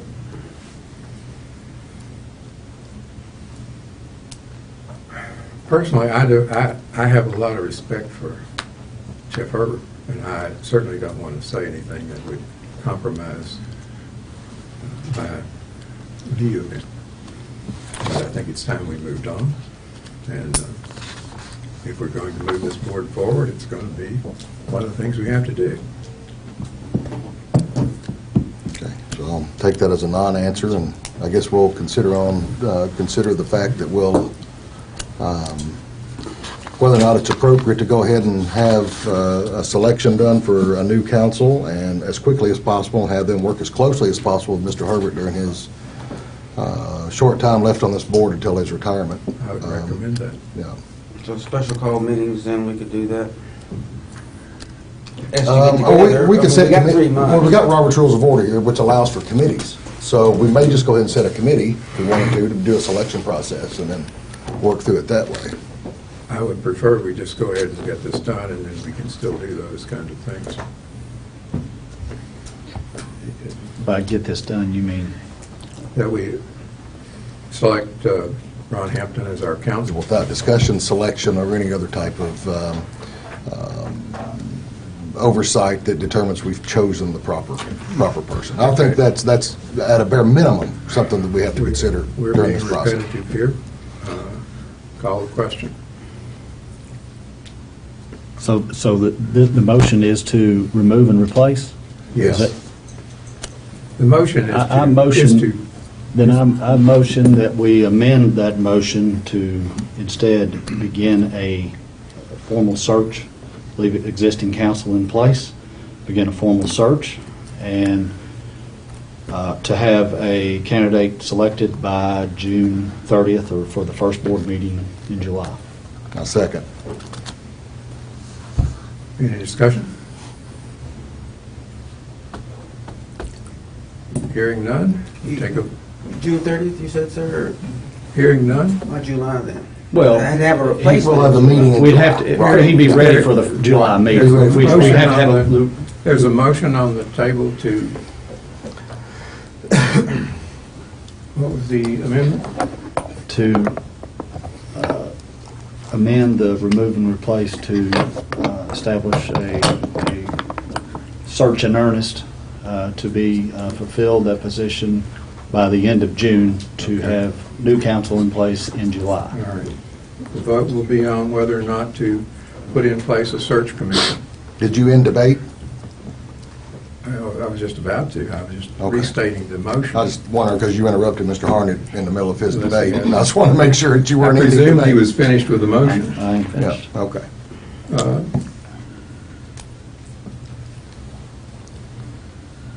Call for a vote on the amendment. All in favor of, Are you stopping debate? unless objected, is objected to. Hearing, is there, No objection from me. I just want to make sure we're following the proper procedures that we voted on at the first item in this agenda tonight. All right. Here we go. The amendment, instead of replacing Jeff with Ron Hampton, is to call for a search committee. All in favor of calling for a search committee, say aye. Aye. All opposed? No. Motion passes.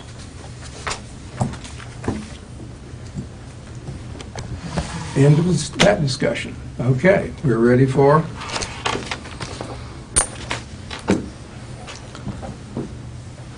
Now, normally I would do an operating report, give you some background on how we've done for the last month, but Mr. Chairman might want me to skip that due to the allegation or remedies regarding the meetings of violations, the next thing on the agenda, right? Okay. Anybody have a motion that they want to make on that? Yeah, I say, I move that we accept the remedies, accept responsibility and the remedies proposed by Glasgow Daily Times and the responsibility for violation of the open meetings.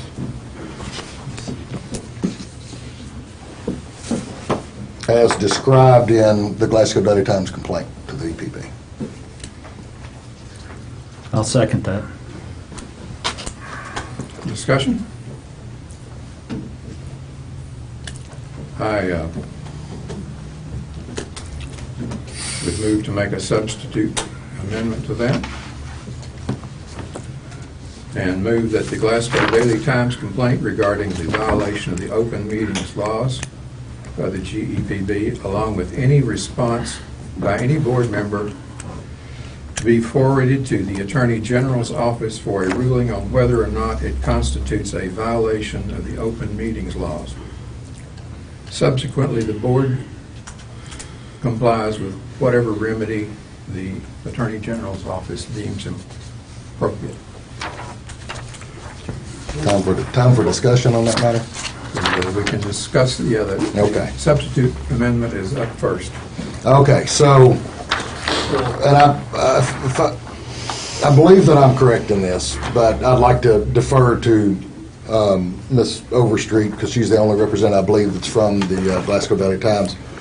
I believe that the law, as it stands, allows for the aggrieved party, which in this case is the Glasgow Daily Times, to suggest remedies for the that should take care of the violation. And I believe that's what they've done. I believe that's what the law stipulates. Am I correct in that? Is that what your legal counsel has told you and that was represented in the letter to us in the complaint? That is my understanding, but I'm not here tonight to comment on it. Right, I understand. I vehemently deny there was a violation of the record, of the open record.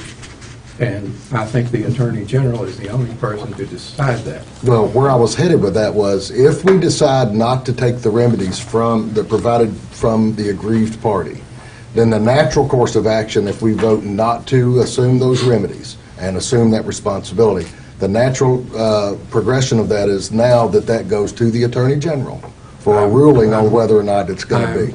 I am moving that it be forwarded automatically to the Attorney General for a ruling. What I'm saying is, I think we can accomplish that same goal, but No, just it's not the same. by saying that we're not accepting the remedies from and the responsibility from the Glasgow Daily Times. Is what You can do that. I'm recommending and moving that we forward the complaint as well as our responses to the Attorney General for a ruling. If it's a violation of the rules, if it's a violation of the law, then the Attorney General can recommend the dispensation. Now- But if it's not, it's over. Okay. What is the scope of the responses that you wish to send to the attorney? The board responses, or is that going to be your There will be individual responses individual- that you would receive from Mr. Hampton? As it says, with responses by any board member who wishes to respond. Are those subsequent responses from moving from this day forward, or previous responses They're that have been responses, included in? They can be whatever you want to send them. Well, the only reason I'm asking is because your responses do not represent this board.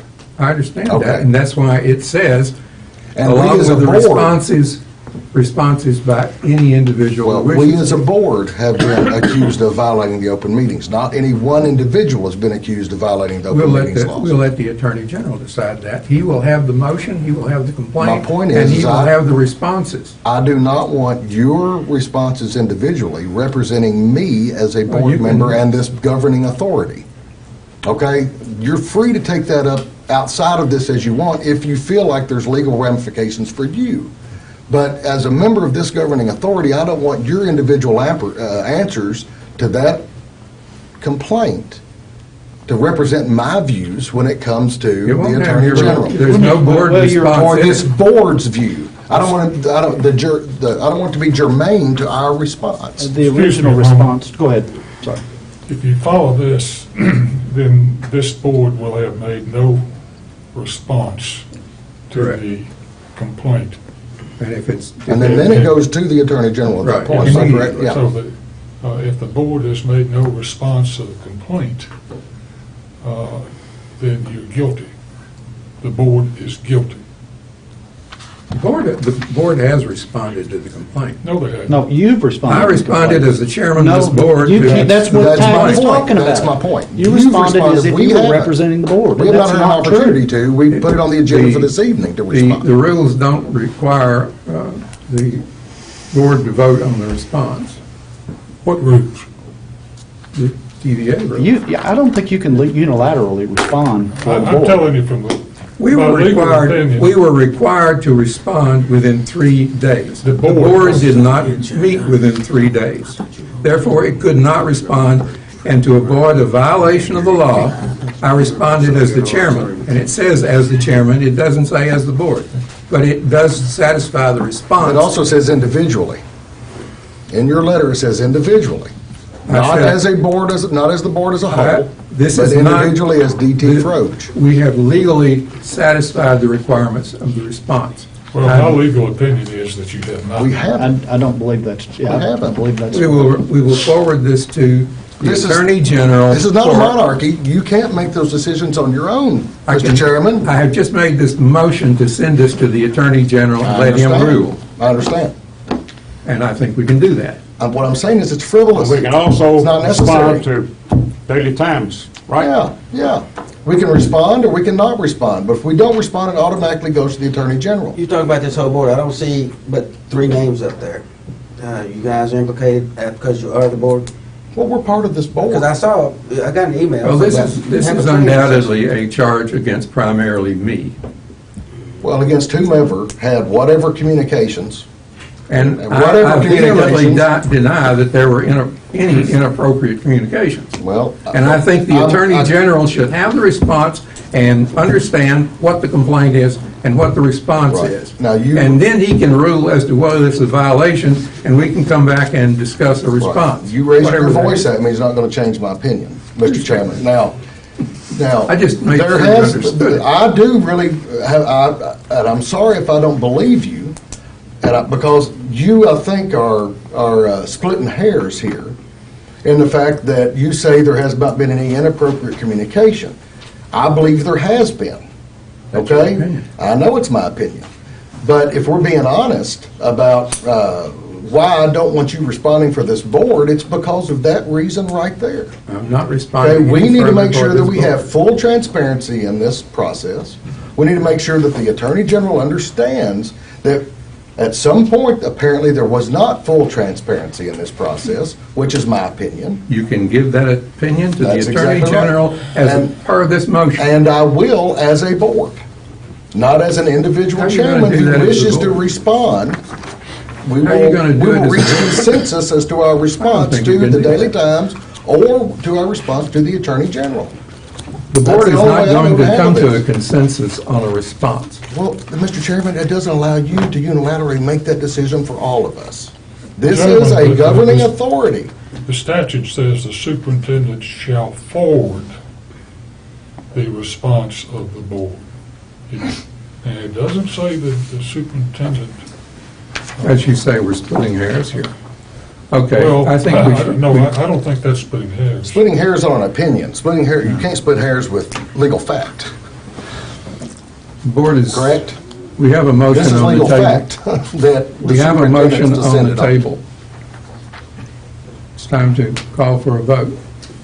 We have, everybody's had their say. Restate your motion, please. I move that the Glasgow This is, okay. Daily Times complaint regarding the violation of the open meetings laws by the GEPB, along with any response by any board member, to be forwarded to the Attorney General's office for a ruling on whether or not it constitutes a violation of the open meetings laws. Subsequently, the board complies with whatever remedy they deem appropriate. I don't think that one could fault that. Got it. Call for the motion. All in favor of the motion, say aye. Aye. Aye. Aye. All opposed? No. Motion carries. Okay. Next item on the agenda, consider the action relative to the defamatory article in the Barron County Progress. Do I hear a motion? What's that now? You want me to explain it first, or? Well, I would rather, rules of order require something on the floor to Well, let's get the discussion phase. I move. Second, remove what? that we enter discussion. Consider action relative to defamatory article in Barron County Progress. Let's put a motion on the table. I just did. And I What's the second motion? it. Second. What's the motion? I move that we Discuss. consider action relative to defamatory article in Barron County Progress. We gotta get a second. You do have a second. You Okay. got two of them. Two of them. Okay. So now I guess we go to discussion, Mr. right? Chairman, may I be recognized? Yes, sir. Okay. Okay, so I have copied you all on all the correspondence, so this would really be a brief explanation. The high Wait a minute, points we don't on- have a vote on the discussion yet. We have a motion to have the discussion, we don't have a vote on it. But you recognize him to talk. Am I unrecognized now? No, I just realized I'd made a mistake by not getting a vote. There's no vote.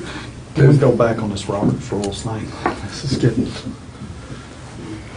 We need a vote on whether or not we go ahead with the discussion. Let me pull up my cheat sheet, which is,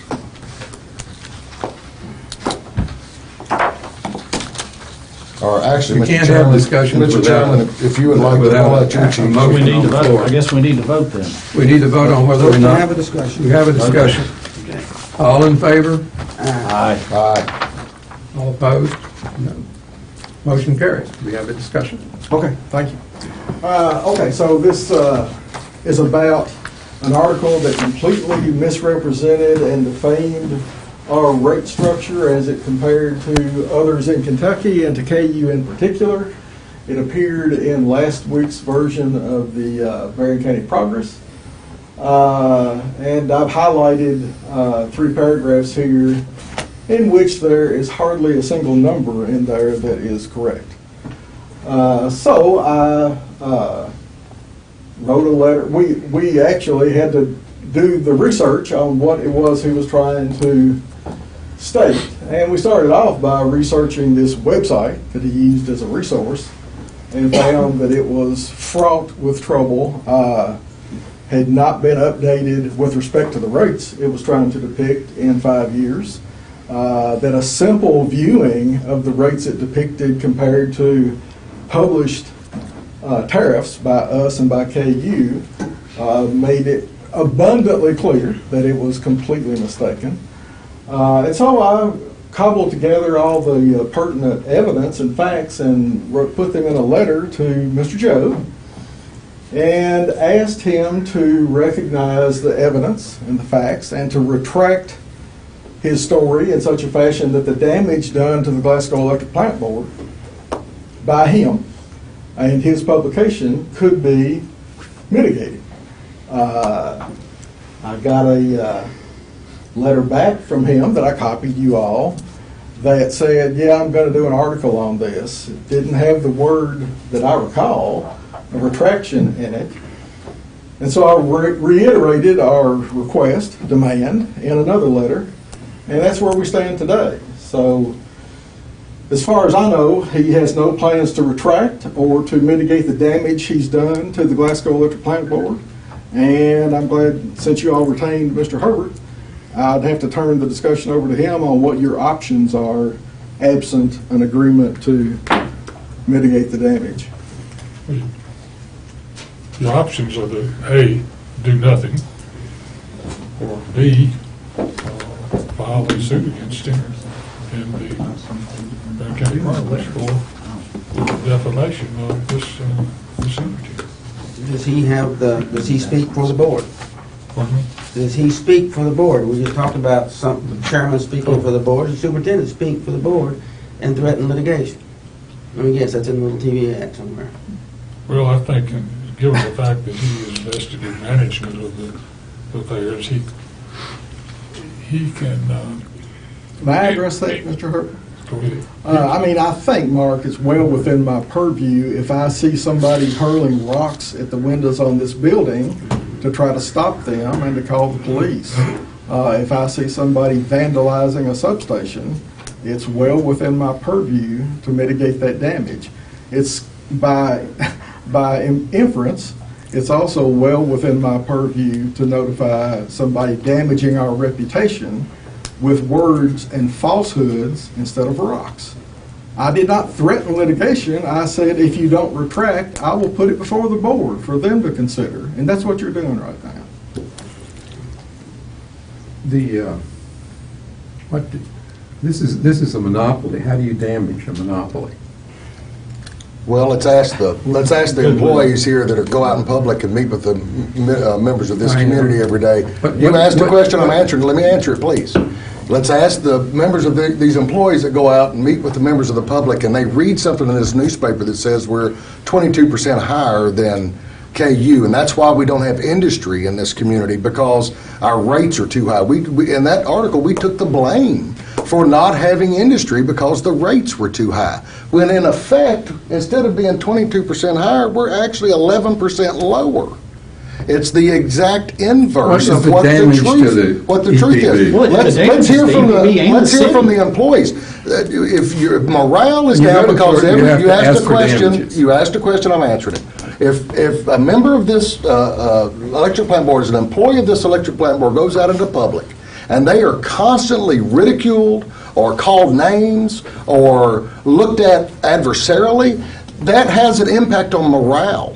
That then directly, and this is just one example, that directly affects the operations of this organization. Directly results in the operations of this organization. Now, we've got enough misunderstandings when it comes to rate structure, which hopefully was cleared up tonight. But for a member of the media to both promulgate that information within both the newspaper and on social media, and then to double down on that with additional social media, I think is inherently damaging to this community when it's not the truth. Now, I'll take my hits all day long. If something I've done wrong, I will take responsibility for it, like I've said we need to do with the Glasgow Daily Times. All right? I will take our hits all day long. But if we've not done anything wrong, and we are damaging the people and the people that make up this organization, because this organization is only as good as the people that work in it. And if we are damaging those people, we are inherently, subsequently going to damage the operations of this as a whole. And it's our responsibility as a board, to ensure that this organization is here for the long term, that it's stable, and that we have the proper people in place to be able to perform their duties without the constant ridicule and adversarial relationships with members of the public because of information that is inherently untrue. Enough time for discussion. Put a motion on the table. I want to add some things. The damaged parties, I just pointed out the lack of employment opportunities. I asked you to put a motion on the table. The discussion has been going on. Everybody knows where it is. Discussion. I haven't had a chance Robert's to Rules speak. of Order take 60% threshold to end discussion. The chair recognizes Jeff. Thank you. I just presented what was in the Moody's report about our lack of employment opportunities here. So what does that do to recruitment efforts when falsely claiming that we're 22% higher, that our customer charge is up to 3,000% or whatever the number was. The damaged parties, how about anybody in this town looking for better employment? There's not a lawsuit, no litigation. It's been requested from Mr. Job that he retract it because it's erroneous. Retraction is all it is required. The discussion has been here. It's time for a motion on the floor. Make I it. got something to say. Let's move on. You can't stop in debate. Please. Yes, you can. No, you Don't can't. believe that he was afraid of that, not knowing the facts that he's got there. Now, he had to get those numbers from somewhere. He got it from a website that was 5 years out of date and patently incorrect. So maybe they need to get the update on the rates of the places. This is just a private website. It was just some website called Electricity Local, which is actually owned by the solar industry, A newspaper can publish what they please from any source they please. as long as it's correct. I don't think there was intent If in that. if it was personally defamatory, then it's No a intent. problem, but Doesn't matter. you can't It's not a defame consideration. the If that's the electric case, we plant have board. fake news every day. You can't. You can't defame So- a monopoly. Listen, I'm not going to go as far as saying that the Barron County Progress is a tabloid, but you just called it fake news. That's what you're saying. If we're dealing All with right. tabloids, Guys, then we've got a whole other issue. Okay? Guys, it's time to put a motion on the table and move off. And I understand that there is a certain level of Everybody understands schadenfreude what it here is. where people get off on it that Sergeant don't at Arms, understand. stop this man, throw him out if he doesn't shut up. You heard me? You can't end discussion. That is our Sergeant at Arms right there. Listen, DT, it takes a 60% vote to end discussion. No, You it cannot doesn't. Yes, it does. Well, it does. You voted Robert's Rules of Order. It's a 60% threshold to end debate. I'm sorry This is not that you a, don't agree with me. this is not a debate, this is the discussion. The The debate discussion is just another determined by word the for chairman. discussion. It's over. It is the debate, it's not over until we I end call for a it. vote. Now, if you'd like to No, we end it- don't have a vote. If We you don't want- have a motion on the Although we have a floor. motion. I call for a Excuse me. motion. Well, We're Robert's not rules going are to going over well, aren't if they? you don't put a motion on the floor, we move on to the next item. This is exactly what we're talking Never about. seemed so Put fair. a motion on the floor or we move. I moved. I put a motion on the floor, You Mr. didn't. Chairman. We had the discussion, that's done. I put a motion on the floor to consider action relative to defamatory article in You Marion put County it- Progress and had a second and moved to discussion. Discussion. Now you're trying to end discussion unilaterally, which requires a 60% threshold. Now, we will gladly end discussion if we get to the 60% threshold, but we're not there Do I have a yet. motion to cut off the debate? Jeez Louise. Do I have a motion to cut off the debate? Motion, second. Second. All in favor? Motion carries. Debate is ended. Wait a minute. Put a motion, I didn't hear the vote on. we have 1, 2, 3, Oh, 1, sorry, 2 I didn't hear against. them. I'm sorry. No, I didn't hear If we you. want a roll call, we'll go. Yeah, we'll do a roll call. Let's end debate on this issue. All right. Now, let's see where everybody stands when it comes to their responsibility to this board. The motion- And not to anyone outside of this The board. motion is to end debate on this issue, or end discussion. We don't have a debate, we're having a discussion. To end It's the discussion. same thing. All in favor? Aye. Aye, aye. 3. All opposed? No. Motion carries to shut off debate. Now then, there is the option of putting a motion on the table for this. If it isn't, we move on to the reports. Okay. We move on to the reports. So I'm being directed to ignore when people. We didn't get a motion on the table. Okay. A motion on the table. We didn't get a motion on taking any action relative to the article. Well, I think We're over that. No, We we're moved on. not. You pulled this thing through, nobody had an hellfire, DT, I can't even, you're going all over the place. I can't keep up where you are at any one point in time.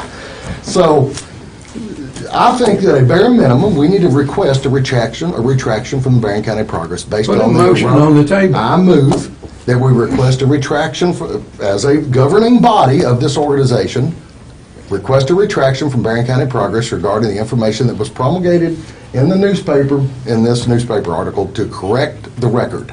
The motion is in order. And I'll second Got a that second. motion. Any discussion? Hearing none. All in favor of the motion to request a retraction, say aye. Aye. All opposed?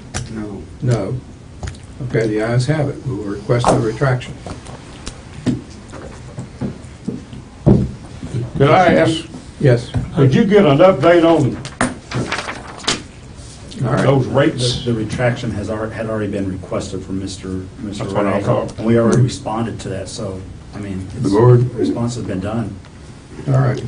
How did you respond? I didn't get a response to that. Again, I'm not going to be speaking on behalf of my legal counsel, that my response was done in accordance with legal counsel. Okay, we move on. Bond issuance closing. Well, the next thing is actually this repeating item that I really need you to take action on sometime, which is to decide who you would like to replace Mary Burchett Bauer on the programming committee and Carl Napier.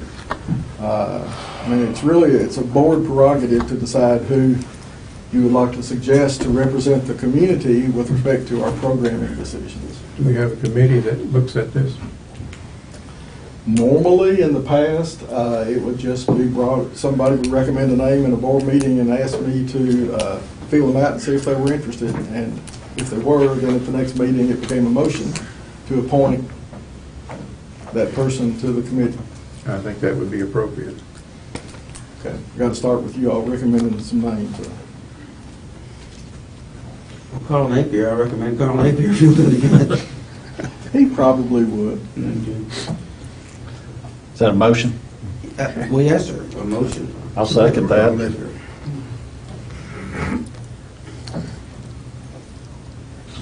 Vote.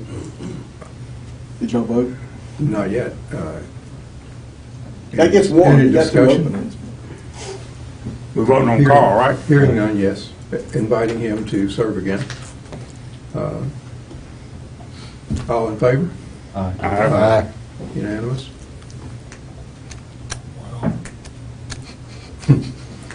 Okay, well, So there's one more One more position, opening. right? One more if opening? y'all want to have a full 7. Do we do, How many members? 7? 7? Yeah.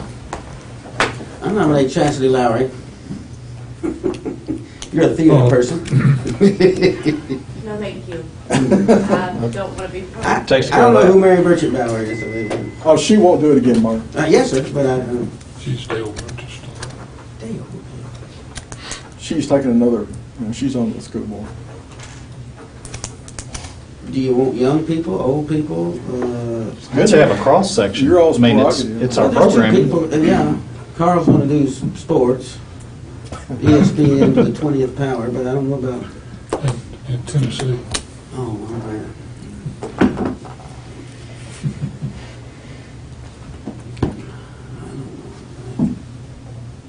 I So- would move that we ask the superintendent to request people who are interested to present to the next meeting. I'll be happy to do so. You do a PSA or something in the paper or whatever. Well, we can do that. Y'all might get more responses than you want to sort through. Better what we're coming up with. The problem with that is, if 10 people say they want to do it and you can only pick one, now you got 9 mad people. So, but I'll do whatever you all direct me to do. It's going to be in the newspaper. Well, this is on TV, I guess. That's right. Yeah, it's already been advertised. Yeah. All right. Okay. Well, I can go ahead with the report if that's what you'd like, Mr. Chairman. Yes. Okay. One thing we usually report on every month is the status of what we call the CPD account. This is the account that we had to set up when we agreed with the advisory council to limit our peak predictions to 4 days. That introduces error into the process, and errors cost money. So we marked up the price of the KW by about a quarter to generate funds to cover the errors. So this is a calendar year, 2019. So basically just 2 months complete. We've collected $15,000 through that, but we had misses that totaled $33,000. So right now we're a negative 18, but there's only 2 months elapsed, so I'm optimistic that that'll be fine later on in the year. Next thing is, on March the 5th, the much heralded bond closing took place, and we received our funds. Everything worked as it should have, so that's an accomplishment. And then I have a brief report on just because I normally every month try to give you a little flavor of the kind of work that the team does here. One of the things we've struggled against for a long time, and this is in the nature of us trying to operate a local email server instead of just telling our customers, look, go to Gmail or Yahoo or whatever and get you an email address. We try to provide that service for the people in Glasgow, and that product is every day, all day long, a target of people all over the world that are represented here. We have attacks. This is, Josh Label, this is one day. Is it really just one day or is it a whole month?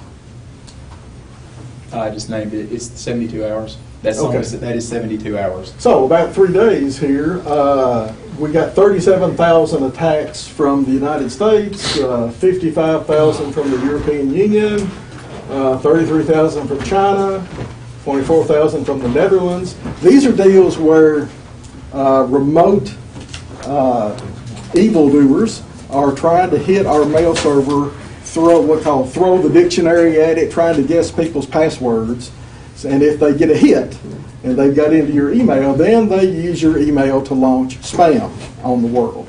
And this is just a battle that goes on every day. That the response from a customer is, well, your email's awful slow, or my network's slowed down, and it is often assumed it's just poor quality of our network, when actually it's high quality of attacks from the world.